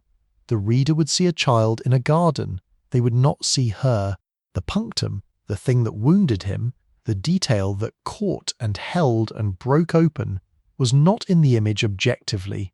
It was in the meeting of the image and his specific, unrepeatable, entirely personal grief. The punctum is relational. It lives between the image and the one who looks. This is what happens in love. The beloved is full of information, full of qualities that can be catalogued, described, communicated to another person in a way they will understand. Intelligent, yes, in this specific way. Kind, yes, in this specific mode. Beautiful, yes, in this particular arrangement of features and expressions and the way they move through a room. All of that is the studium. Barthes' word for the level of an image, or a person, that can be read, shared, communicated, the general interest, the cultivated appreciation, the things that any thoughtful observer informed of the relevant context could recognize and assess. The studium is not where love lives. Love lives in the punctum, in the detail that catches you specifically, that wounds you specifically. That produces in you, and possibly only in you, possibly in no one else who has ever looked at this person, the response that is disproportionate to its apparent cause, the response that cannot be fully explained because the punctum is not a quality that belongs to the beloved alone. It is the meeting point, the place where something in the beloved and something in the lover make contact at a depth that the studium cannot reach. The way they hold the cup, the angle of the attention, the sound of their name in their own voice. These are not objectively remarkable. Another observer, watching the same scene, would not necessarily catch them, would not be hooked by them, would continue moving through the world without these small details lodging in them and refusing to release. But you catch them, because something in them rhymes with something in you, because the specific shape of your lack, the gap at the center, the missing piece, the remainder that was lost when you became a self, finds in this detail, in this small and apparently insufficient thing, a correspondence, a recognition. The sense that the world has in this specific and unrepeatable place rhymed with what is most interior in you. The punctum is where the object petit a lives. It is the shimmer, located, the hook, identified, the place where the beloved and the lover's own deepest want make contact without either of them necessarily knowing it. But here is what Barthes adds that Lacan does not quite say. The punctum is not only the place of desire, it is the place of knowledge. The detail that wounds you, that catches you, that hooks you, that produces in you the disproportionate response, also tells you something about the beloved, yes, but more about yourself, about the shape of your own interior, about what you are, in your specific and unrepeatable way, most alert to, most permeable by, most capable of being moved by. Every punctum is a self-portrait. The detail you cannot stop returning to in the beloved is the detail that most accurately maps the contour of your own wound, your own lack, your own way of being in the world, which is also your own way of being in love, which is also your own way of being most fully, most honestly, most vulnerably, most completely yourself. The careful self does not know this about you. The careful self knows your preferences, your values, your considered positions on things, your strategic approach to your own life. The careful self has a story about you that is coherent and reasonable and in many ways accurate. But the punctum knows something the careful self does not. The punctum knows what undoes you. And what undoes you, the specific, small, apparently insufficient detail that produces in you a response disproportionate to its apparent cause, is the most honest information available about the interior, more honest than the story, more accurate than the careful self's account, more true than anything you would choose to reveal about yourself to another person. The punctum is the self-portrait that desire makes when you're not paying attention. Think about what you have loved, not generally, specifically, the specific details that have caught in you and refused to release. In people, in music, in art, in literature, in the particular quality of light at a particular hour, in a particular place. The details that produced in you the response that could not be fully explained, the catches, the hooks, the small and apparently insufficient things that contained, for you, a charge entirely disproportionate to their apparent size. What do they have in common? Not on the surface. On the surface they may have nothing in common. A gesture and a brushstroke and a phrase, and the quality of morning light and the sound of a name, nothing connects them objectively. But if you look beneath the surface, if you follow the response rather than the stimulus, if you attend to what the catching produced in the interior rather than what produced the catching, you will begin to see a shape, your shape, the particular contour of the wound that desire has been organized around. The specific, unrepeatable form of the missing piece that love, in all its forms, has been trying to recover. The self-portrait that the punctum has been making of you. In the dark, without your knowledge, every time something caught in you, and you felt, for a moment, for the duration of the catch, that the world had recognized you back. This is the dark room, the place where the self-portrait is developed. Not in the light of the conscious mind, not in the careful self's understanding of who you are and what you want and why. In the dark, in the space of the involuntary response, the disproportionate catch, the detail that hooks you before you have decided to be hooked. The photograph is always already being taken. You only see it in the developing Barthes, sat in a dark room with a photograph of his mother, a child in a winter garden looking at something outside the frame. And he saw her, the thing that was most essentially her, the quality he had loved without naming, the something that presence had always given him and that death had taken and that this image impossibly, briefly returned.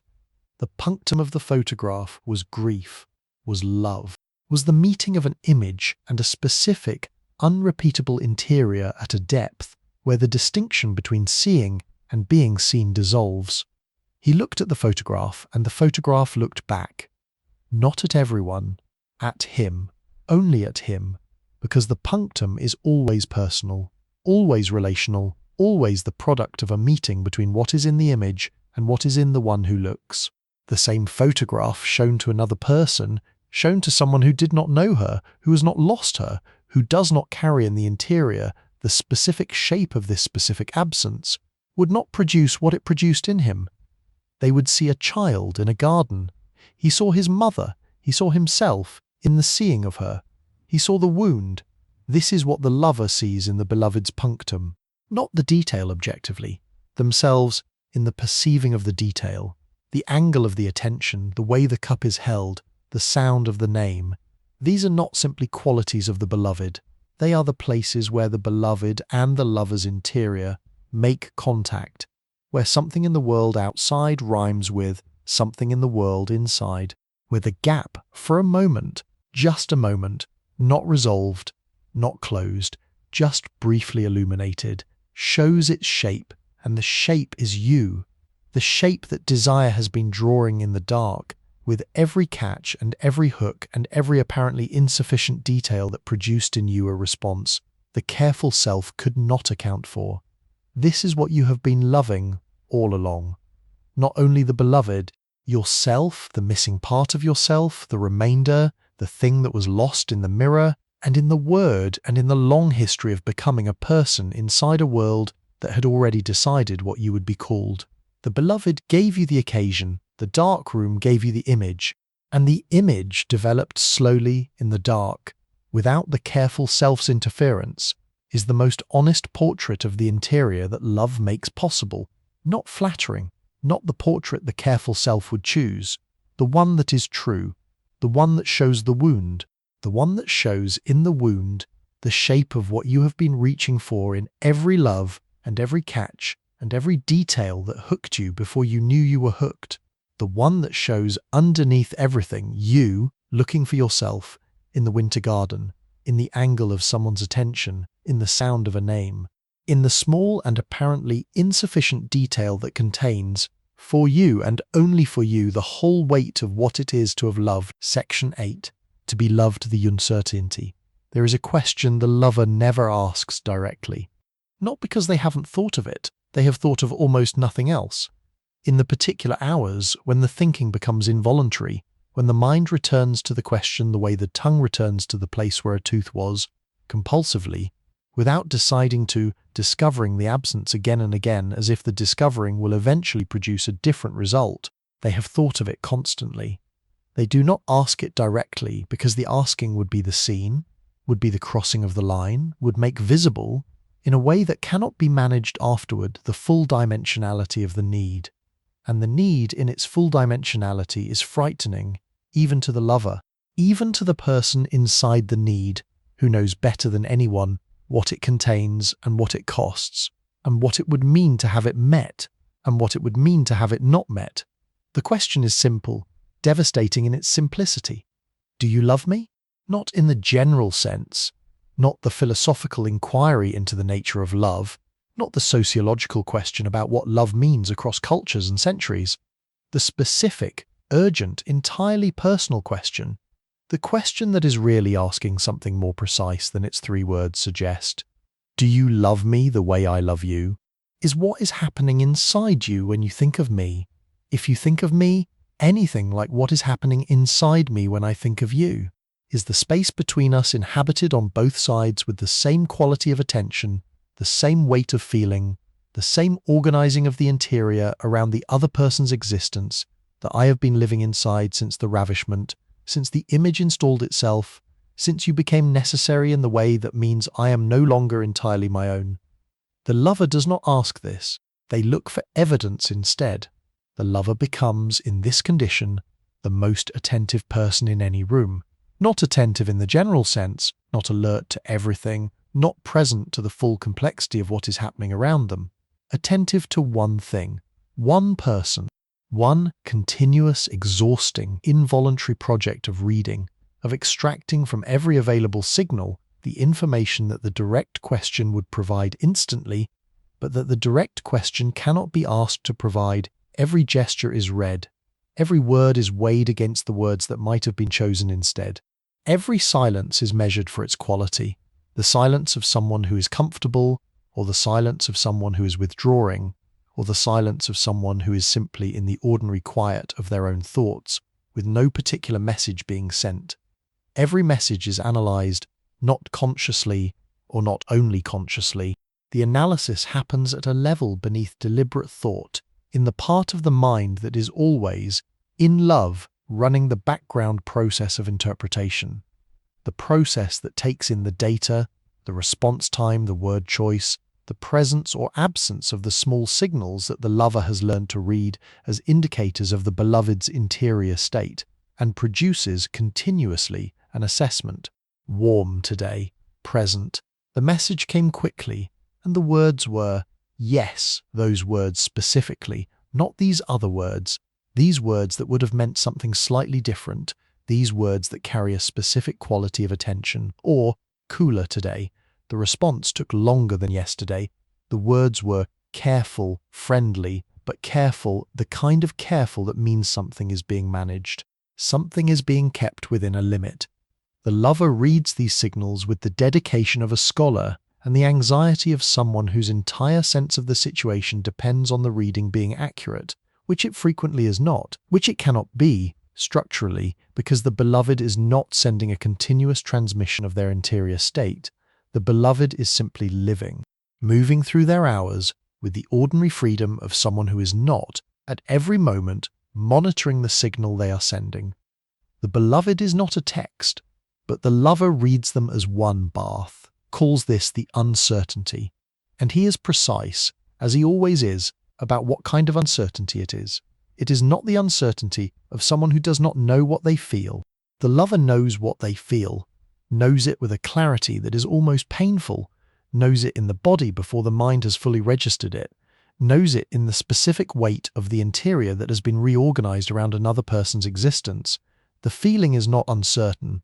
What is uncertain is the other side, the interior of the beloved, which is by definition inaccessible, which cannot be directly known, cannot be entered, cannot be verified by any means available to the lover, except the indirect, approximate, perpetually insufficient means of reading the signal, of interpreting the gesture, of extracting meaning from the gap between what was said and what might have been said, between the response and the silence that preceded it, between the warmth of one day and the slight coolness of the next.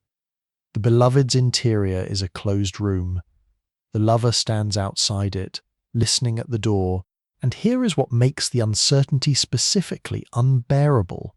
What distinguishes it from ordinary not knowing, from the general uncertainty that attends any relationship between two people who cannot read each other's minds. The lover is not uncertain about a fact that is indifferent to them. They are uncertain about the fact that matters most, the fact on which, and this is the specific, vertiginous quality of love's uncertainty, the entire felt value of their own experience depends, because the love, however real, however fully present in the interior of the lover, feels different depending on what is happening on the other side, feels different when the signal is warm than when it is cool, feels different when the response comes quickly than when it is slow, feels different. This is the part that is hardest to admit, that the careful self most resists acknowledging, not in its existence but in its quality, in the livability of it, in what it is like to be inside it. The lover who is loved feels one thing. The lover who does not know if they are loved feels another. The love itself, the interior condition, the reorganization of the self around another person's existence, may be identical in both cases. The feeling does not change based on the answer, but the experience of the feeling changes completely. This is the tyranny of the uncertainty. Not that it changes what you feel, that it changes what the feeling feels like to be inside. Barthes understands something that most accounts of love's uncertainty do not understand. He understands that the lover is not simply waiting to find out whether they are loved. They are waiting to find out whether they are real. Because love, the specific form of love that produces the uncertainty, the love that has reorganized the interior around another person's existence, makes the lover's sense of their own reality dependent in a way that is both irrational and entirely felt on the beloved's perception of them. This is not narcissism, or rather it is something that looks like narcissism from the outside and is something else entirely from the inside. From the inside it is the recognition, which love makes unavoidable, that the self is not a sealed, self-sufficient unit, that it is permeable, that it exists in part in relation, that who you are is not entirely determined by your own interior, but is also shaped, also constituted, also, in the most intimate and most frightening sense, called into being, by the way, another person sees you. The beloved's gaze does not simply confirm an existing self, it participates in the making of one. And the lover who does not know whether they are seen, who stands outside the closed room of the beloved's interior, listening at the door, reading the signal, extracting from every available gesture some evidence for the answer to the question they cannot ask, is not simply curious about a fact. They are uncertain about whether they fully exist, whether the self that the love has made, the version of themselves that has emerged in relation to this specific person, in this specific love, with this specific quality of feeling and attention, and the particular way the interior has been reorganized around another person's existence, is a self that is real on both sides, or only on one. The lover develops strategies. Not consciously, or not only consciously. The strategies arise from the condition the way the condition arises from the love, automatically, without deciding, in response to the pressure of the uncertainty that must be managed, because it cannot be resolved. The first strategy is interpretation, which we have already visited, the continuous reading of the signal, the extraction of meaning from every available gesture. This strategy is exhausting and unreliable and entirely unavoidable. The second strategy is testing. The lover tests, sends signals of their own, not the direct signal, not the "I love you" said nakedly into whatever silence awaits it, but indirect signals. Signals designed to produce a response that will constitute evidence, the slightly warmer message than usual, to see if warmth is returned, the slight withdrawal, to see if it is noticed, the vulnerability offered in a controlled dose, to see if it is met with the corresponding vulnerability that would indicate the beloved is also on the other side, in the condition of opening. The testing is not manipulation, or not primarily manipulation. It is the lover's attempt to generate the data that the direct question would provide without the exposure that the direct question would require. It is the intelligence of the uncertain applied to the problem of the uncertainty, the creative use of the available tools by someone who needs an answer and cannot ask for one. The third strategy, the one Barthes is most tender toward, the one that reveals most clearly the specific quality of the lover's intelligence, is the construction of the scenario. The lover imagines, builds, in the interior, elaborate and detailed scenarios in which the uncertainty is resolved, in which the beloved reveals, in words or in gesture or in the specific quality of their attention at a specific moment, the answer to the question. Scenarios of confirmation. The beloved says the thing, does the thing, makes visible in some unmistakable way that the interior is inhabited on both sides, that the love is not asymmetric, that the closed room contains what the lover most hopes it contains, and scenarios of disconfirmation. The lover imagines the worst with the same vividness, the same detail, the same involuntary creativity that they bring to the best, imagines the coolness that is not a mood but a withdrawal, imagines the careful warmth that is kindness without love, imagines the conversation in which the beloved says, with the genuine tenderness of someone who does not want to cause pain, the thing that would reorganize everything. I care for you, but not in the way you mean, not in the way that answers the question you have been asking. The lover imagines both, lives in both alternately, depending on the hour and the most recent signal and the quality of the silence between the last message and the current moment. This is not pathology. It is the mind doing what the mind does when it is in possession of a question it cannot answer and cannot stop asking, generating scenarios, exploring possibilities, trying out the shape of each potential reality in order to prepare for whatever the actual reality turns out to be. Except, the scenarios do not prepare. They intensify. Each imagined confirmation makes the need for confirmation more acute. Each imagined disconfirmation makes the fear of disconfirmation more present. The scenarios do not manage the uncertainty. They deepen it, they make it more vivid, more textured, more fully present in the interior, which was already, without the scenarios, entirely organized around the question. The uncertainty is not a problem the lover can think their way out of. It is a condition they must live inside. And here, in the deepest part of the uncertainty, in the place where the strategies have been exhausted and the scenarios have been lived and the signal has been read, until it has yielded everything it is going to yield, and still the question remains. Here's where Barthes makes his most devastating observation. He says to be loved is not the same as to know you are loved.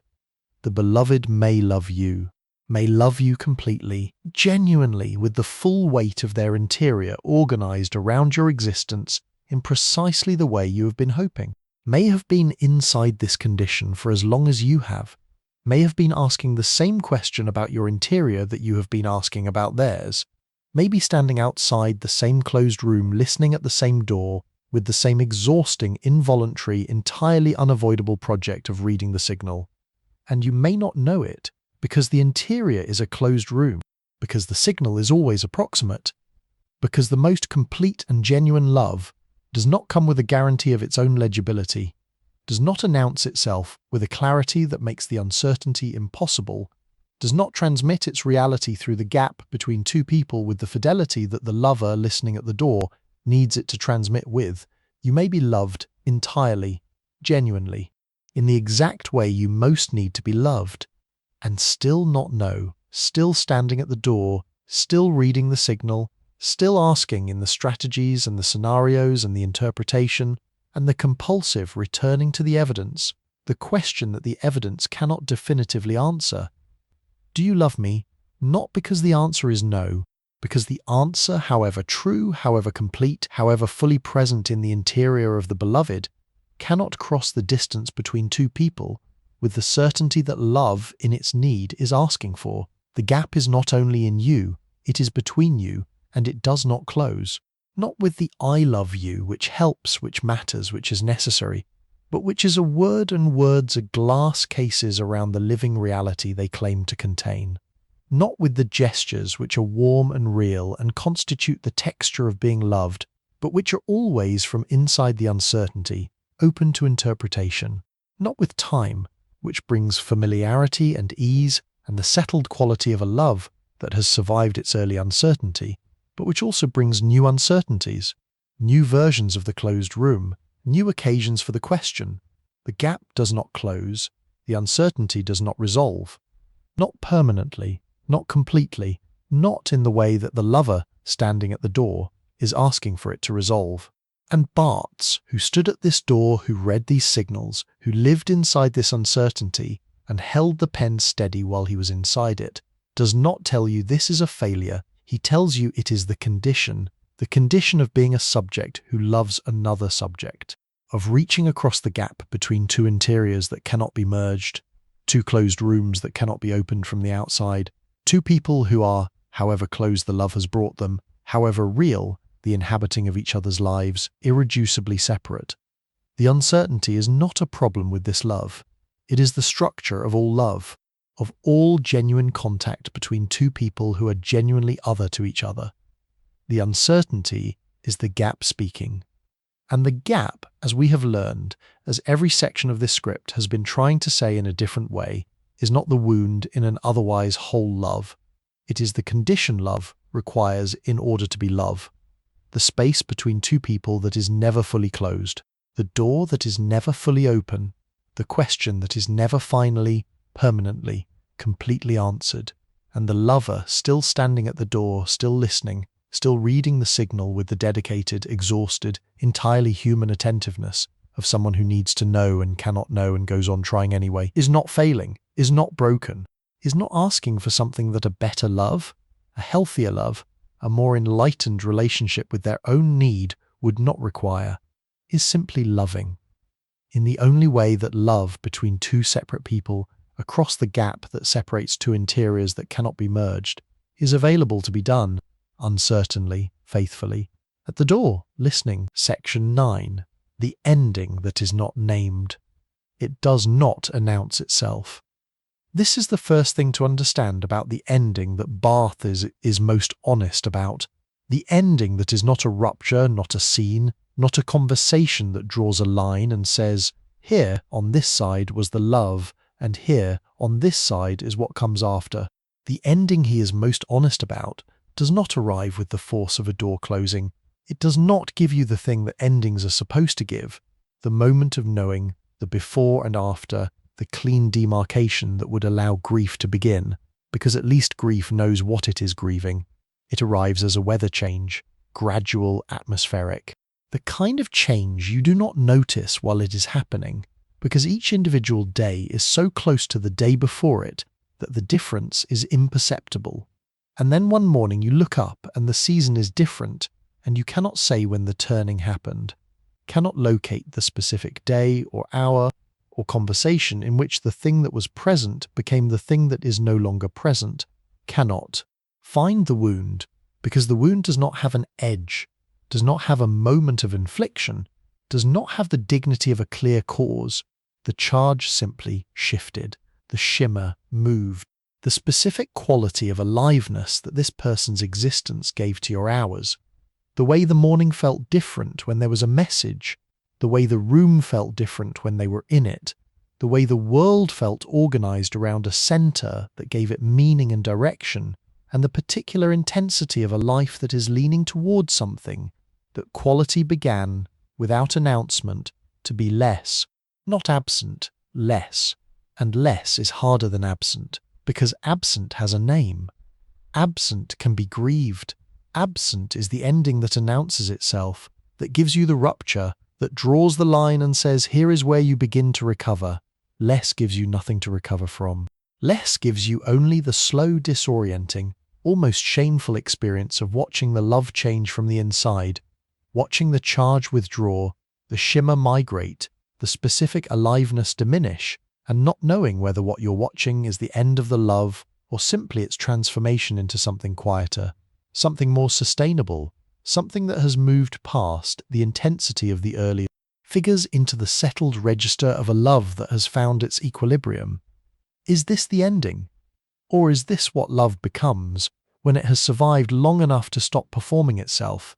The lover does not know. This is the specific anguish of the ending that is not named, that it cannot be identified as an ending while it is happening, that it might be something else, that the naming of it as an ending might itself be the thing that ends it, might be the self-fulfilling declaration that turns a transition into a conclusion, a dimming into a darkness. So the lover does not name it, and the not naming is its own kind of suffering. Barthes does not write a chapter called The Ending. He writes around it, approaches from different angles, lets it be present in the script as a gravity rather than a statement, felt in the pull of every figure, in the particular quality of attention he brings to the temporary absences that are always underneath rehearsals for the permanent one, because Barthes understood something about endings that only someone who has experienced the permanent ending, the ending that is not a relationship concluding, but a person ceasing, can fully understand. He understood that the ending of a love and the ending of a life rhyme, not metaphorically, structurally, in the way they arrive, in the way they refuse to announce themselves with the clarity that would allow preparation, in the way they leave the person who remains inside a world that continues, that goes on with breathtaking indifference, without the presence that gave it its specific quality of meaning. His mother died in 1977. He began writing A Lover's Discourse in the same year, the book about love, about the figures the lover makes, the waiting and the scene and the I love, you and the absence and the uncertainty, was written in the year his mother died. Not about her death, not a book of grief, a book about romantic love, about the specific interior condition of someone who loves and waits and reads the signal and stands at the closed door and asks the question that cannot be directly asked. And yet, the permanent absence is in every page, not stated, present.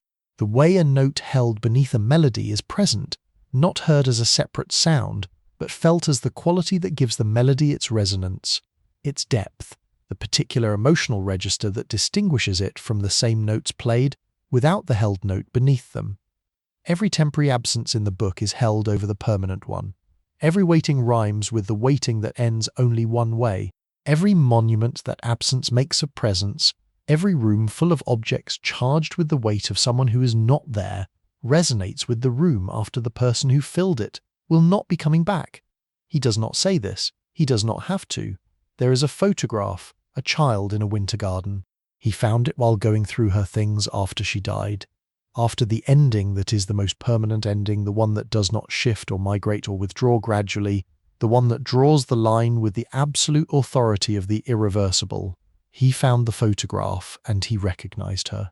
Not the woman he had known, the mother, the adult, the person who had occupied the specific space in his interior that only the person who first loved you can occupy, a child before he existed, before she was his mother, before she was anyone's mother, before she had become the person whose existence had given his life its particular quality of being held, a child looking at something outside the frame, with the expression, with the quality, the something, the irreducible herness that he had loved without naming for his entire life. He looked at the photograph, and the photograph gave her back, not permanently, not in the way that would have healed the ending. For a moment, for the duration of the punctum, for the time it takes a wound to open and show what is underneath, she was present. Not the information of her, the punctum of grief, the detail that wounds, the meeting of an image, and a specific, unrepeatable interior at the depth where seeing and being seen, where loving and being loved, where the present and the absent become, briefly, the same thing. He did not reproduce the photograph in the book.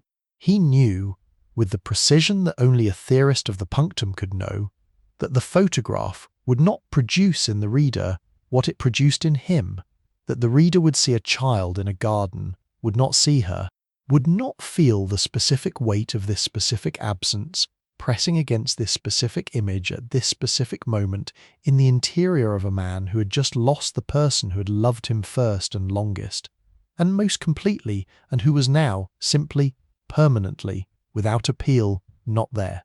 The punctum is always personal, the grief is always personal.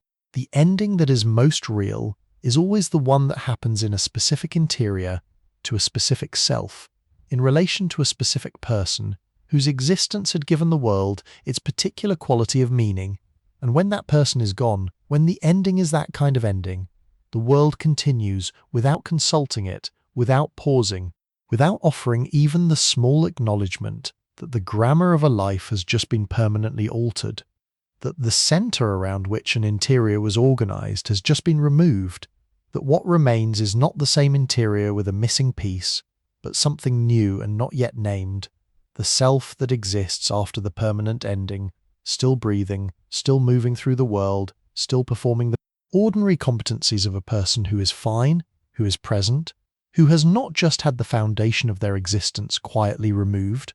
The world continues, and the person who remains must learn, slowly, without instructions, without a map of this specific territory, to continue with it.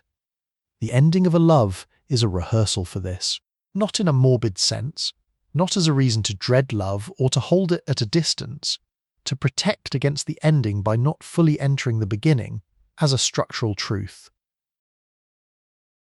As the thing that the temporary endings, the dimming, the withdrawal of the charge, the slow migration of the shimmer are, at their depth, about.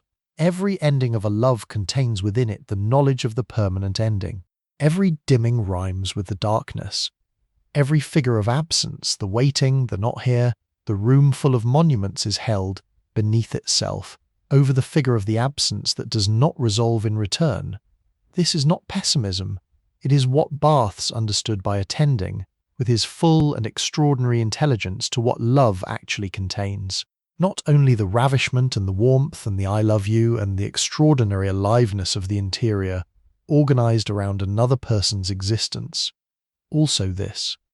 The knowledge that the presence is temporary, that the charge will shift, that the shimmer will migrate, that the ending will come in one form or another, by one means or another, and when it comes, it will not always announce itself with the clarity that would allow preparation, and that the love, the real love, the love that knows this and loves anyway, the love that has looked at the temporary nature of all presence and has not flinched away from it but has moved toward it, fully with open eyes, is the love that contains the ending within itself from the beginning, not as a shadow that diminishes the love, as the thing that makes the love most fully what it is, because here is what the ending that is not named teaches. When the charge has shifted and the shimmer has migrated, and the specific quality of aliveness that the love gave to the hours has become quieter, in the space that the intensity has left, in the room that the ravishment has vacated.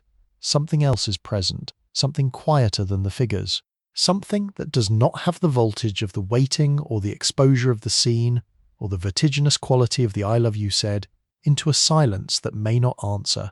Something that is present precisely because the intensity is not the actual person, not the image, not the object petite, not the shimmer, not the figure constructed in the darkroom from the materials of the lover's own lack. The person, with their Tuesday and their tiredness and their way of holding a cup with both hands, even when it isn't hot, and their laugh that breaks out when they forget to be careful, and their specific, unrepeatable, entirely human reality, that the intensity of the early love was, in some ways, too bright to see clearly. The dimming is not only loss, it is also, and this is the thing that the ending that is not named sometimes, not always, but sometimes reveals the possibility of seeing the beloved as they actually are, without the object petit obscuring them, without the shimmer making of them more than they are and less than they are simultaneously, without the urgency of the early figures pressing against the ordinary reality of another person who exists on Tuesdays and has bad moods and is wrong sometimes and is absent sometimes in the small ways that everyone is absent even when they are physically there. The dimming can be the beginning of a different love, not better, different, the love that has survived its own intensity and found on the other side of the intensity the actual person who was there all along, waiting behind the image, to be seen as themselves rather than as the occasion for the lover's most urgent wanting. This is not guaranteed. The dimming is sometimes simply the end. The charge withdraws and does not return in any form, not as intensity, not as the quieter love, not as anything that can be called by the name of love and mean it honestly. Sometimes the shimmer migrates permanently. Sometimes the ending that is not named eventually becomes the ending that must be named, must be spoken, must be given the dignity of a conclusion, must be allowed to become the grief that can be grieved because at least it knows what it is.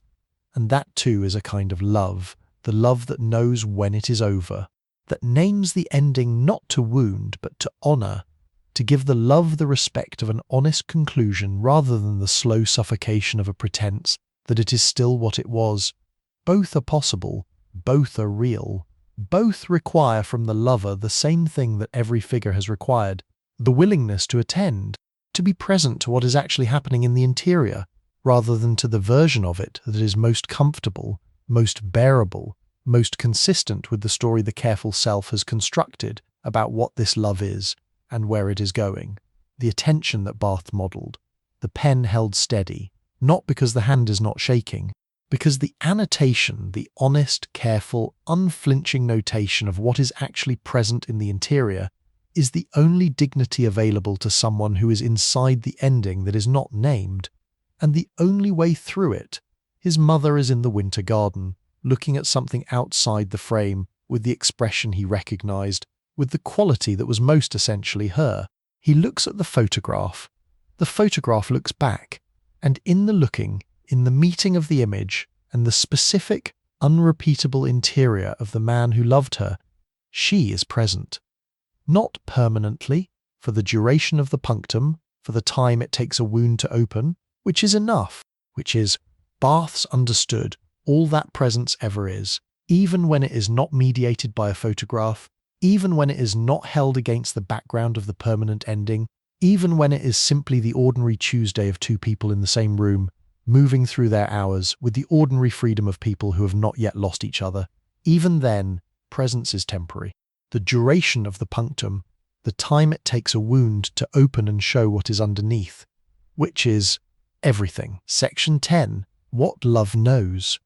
You have been through something, not in the past tense necessarily, not as something concluded, something survived, something that can be looked back at from the safe distance of having emerged on the other side.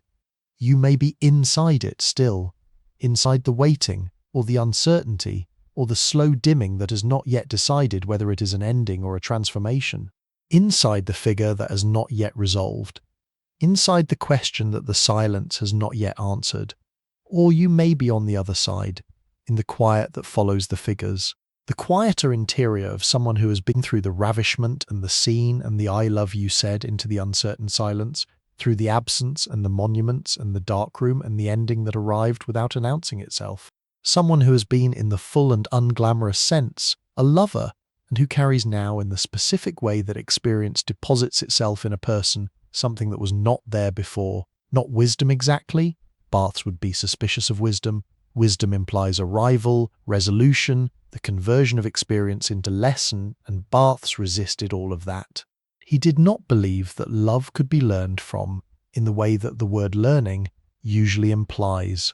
Did not believe that having been through the figures once made you better at them the next time, more protected against them, more capable of managing the interior with the kind of equanimity that the non-lover watching from the outside seems to think should be achievable with sufficient self-knowledge and emotional maturity. It does not work that way. The second ravishment takes you as completely as the first.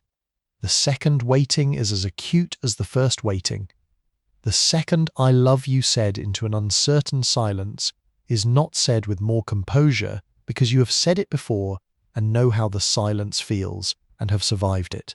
It is said with the same exposure, the same nakedness, the same complete and ungovernable vulnerability of a person who is saying the truest thing they know into a space that may or may not receive it. The figures do not become easier with repetition.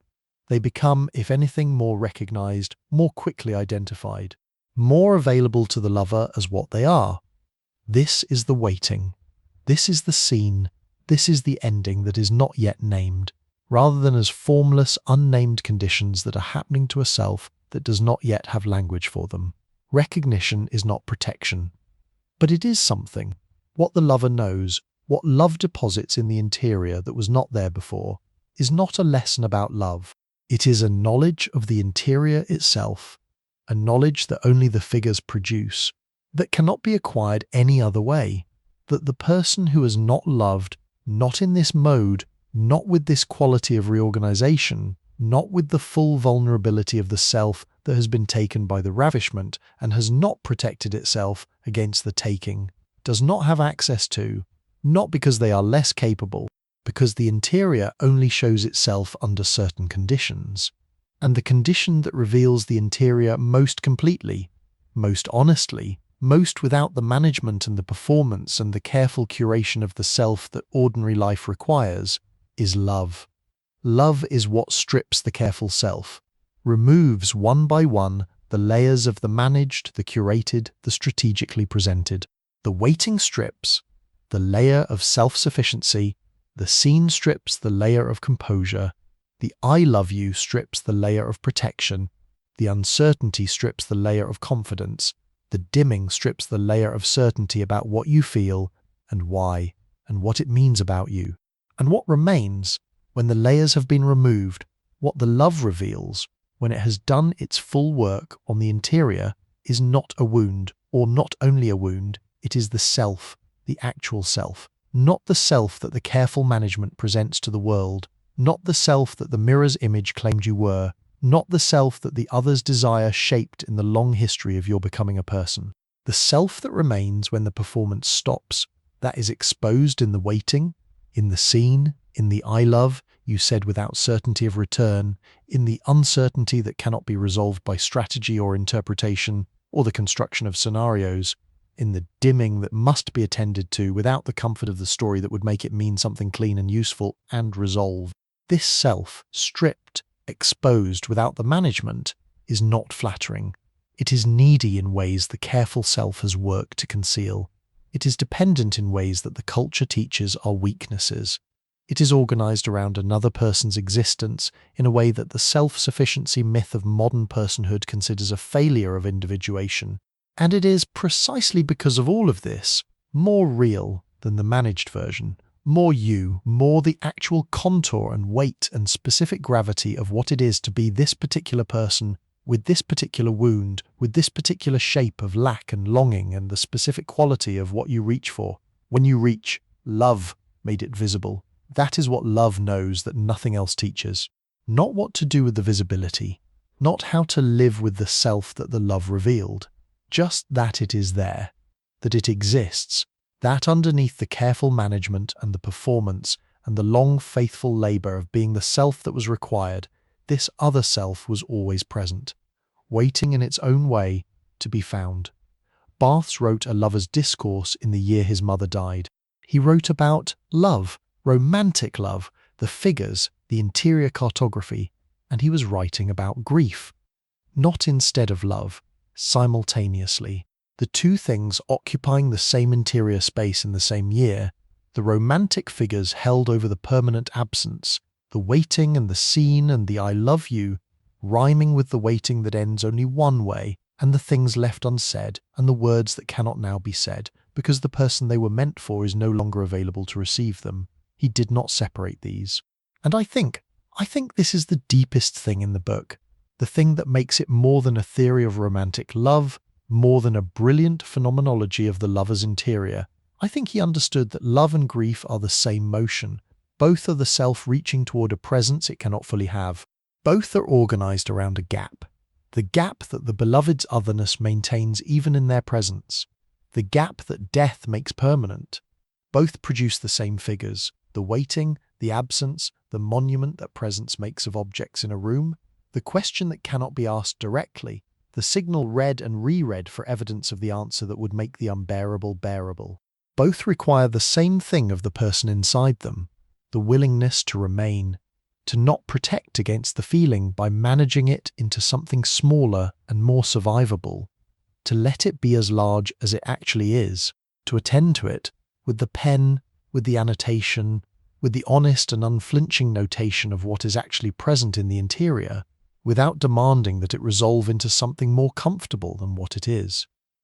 This is what Barthes modelled, not how to love without suffering, how to suffer without lying about it, how to be inside the figure, fully inside, without the managed distance that would make it more bearable but less true, and hold the pen steady, not because the hand is not shaking, because the annotation is the act of a person who is present to their own experience, who refuses to look away from what is actually happening in the interior, who insists against the culture's preference for the composed, the recovered, the person who has processed their feelings and moved on, and is doing really well, actually, on remaining in honest contact with what is there.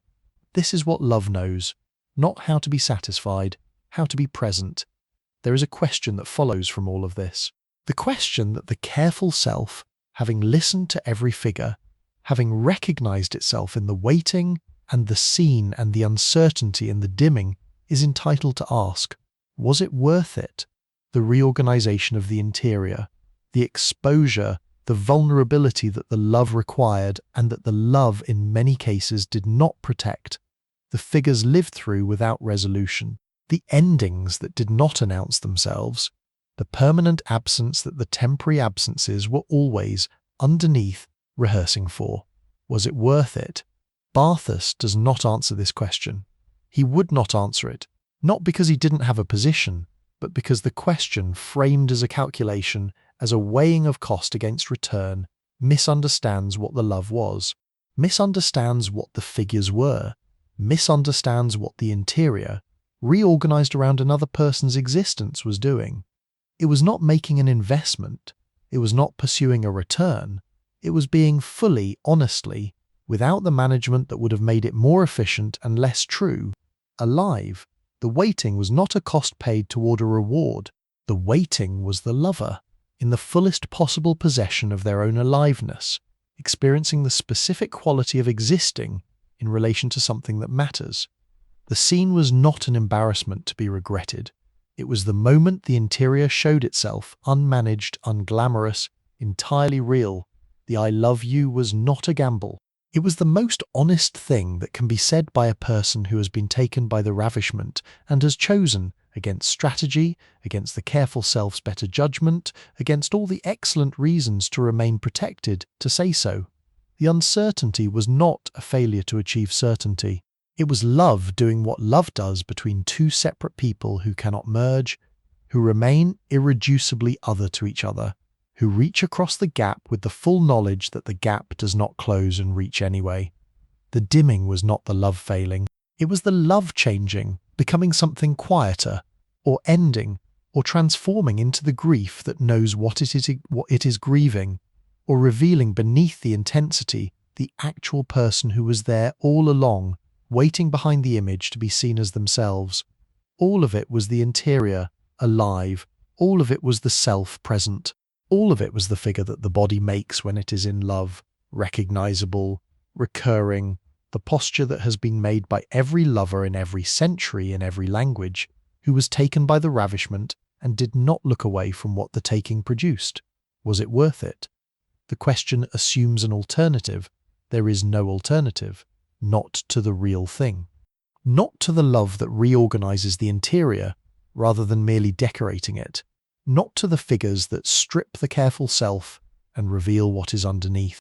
Not to the wound, the beautiful, honest, entirely human wound of someone who has wanted, who has reached, who has said the three words into the uncertain silence and waited, who has stood at the closed door and listened, who has lived inside the figures without the protection of the managed distance. Not to the punctum, the detail that catches, the small and apparently insufficient thing that contains, for you and only for you, the whole weight of what it is to have loved. So here's what love knows. After everything, after the ravishment and the figures and the ending that did not announce itself, and the photograph of the child in the winter garden looking at something outside the frame, love knows that the interior is real, that the self that was revealed in the stripping, needy and dependent and organized around another person's existence in ways the careful self has spent years managing, is not a failure of the self. It is the self, the actual one, the one that was always there underneath the performance of self-sufficiency and composure and the careful curation of what is permitted to appear in the shared space between two people. Love knows that the gap does not close, and that the reaching across the gap, the motion toward, the forward lean, the willingness to remain in honest contact with what is actually present in the interior, rather than with the more comfortable version of it, is not the failure to close the gap. It is what a life looks like when it is being lived rather than managed. Love knows that the presence is temporary, that every figure is held, at its depth, over the permanent ending, that the waiting rhymes with the waiting that ends only one way, that the monuments that absence makes of presence are, in some sense, practice for the final monument. The room after the person who filled it will not be coming back, and love knows that this does not make the presence less, it makes it more.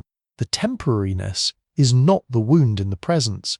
It is what makes the presence visible as what it is, specific, unrepeatable, available to be lost, worth the full attention of the interior that is organized around it. Worth the annotation, worth the pen held steady, worth saying into whatever silence awaits it, with whatever uncertainty attends the saying, at whatever cost to the careful self that would prefer to remain protected. I love you. Not because it will be answered in kind, not because the gap will close, not because the figure will resolve into something more comfortable than what it is, but because it is true, because the interior, stripped of its management, is organized around this, because the punctum caught, because the detail that contained the whole weight of what it is to have loved, the way they hold the cup, the angle of the attention, the laugh that breaks out when they forget to be careful, that detail is still present, still catching, still producing in you, in the specific and unrepeatable interior that is yours alone, the response that cannot be explained to anyone who is not also inside it. Still, after everything true, Barthes sat with the photograph, a child in a winter garden. He recognized her. He did not reproduce the image because he knew the recognition was his, born of his specific loss, his specific love, his specific interior, shaped by her specific presence across his entire life and by her specific absence in the year he was writing. He held the pen steady. He annotated the wound while it was still bleeding, not because the bleeding had stopped, because the annotation was the act of a person who was present to their own experience, who refused to look away, who insisted against the ending, against the permanent absence, against the world that continued without consulting it, on remaining in honest contact with what was there, with what she had been, with what love, in its most complete and most costly form, had made of him. With the wound. beautiful. His. This is what Barthes left us. Not a theory of love that tells you how to love more successfully. Not a map of the interior that helps you navigate with less suffering. Not a guide to the figures that makes them easier to live through. A companion. Someone who was also inside it. Who also waited and made the scene and said the 3 words into the uncertain silence and stood at the closed door and read the signal and watched the charge shift and found the photograph in the winter garden and recognized what he saw there. Someone who held the pen steady. And in holding it, in writing the figures with the honesty and the precision and the unflinching attention of someone who refused to look away from what love actually is, what it actually produces, what it actually asks of the person inside it, gave us the only thing that can be given across the gap between 2 separate interiors: recognition. The sense of being seen in a place you did not know was visible, of having the interior, your interior, the one you have been living inside without always having language for what you were living, named, not explained, not resolved, named, which is in the end all a philosopher can do for a lover, and all in the end that the lover most needs to have the wound named, to hear from someone who was also inside it. Yes, that, exactly that, I know.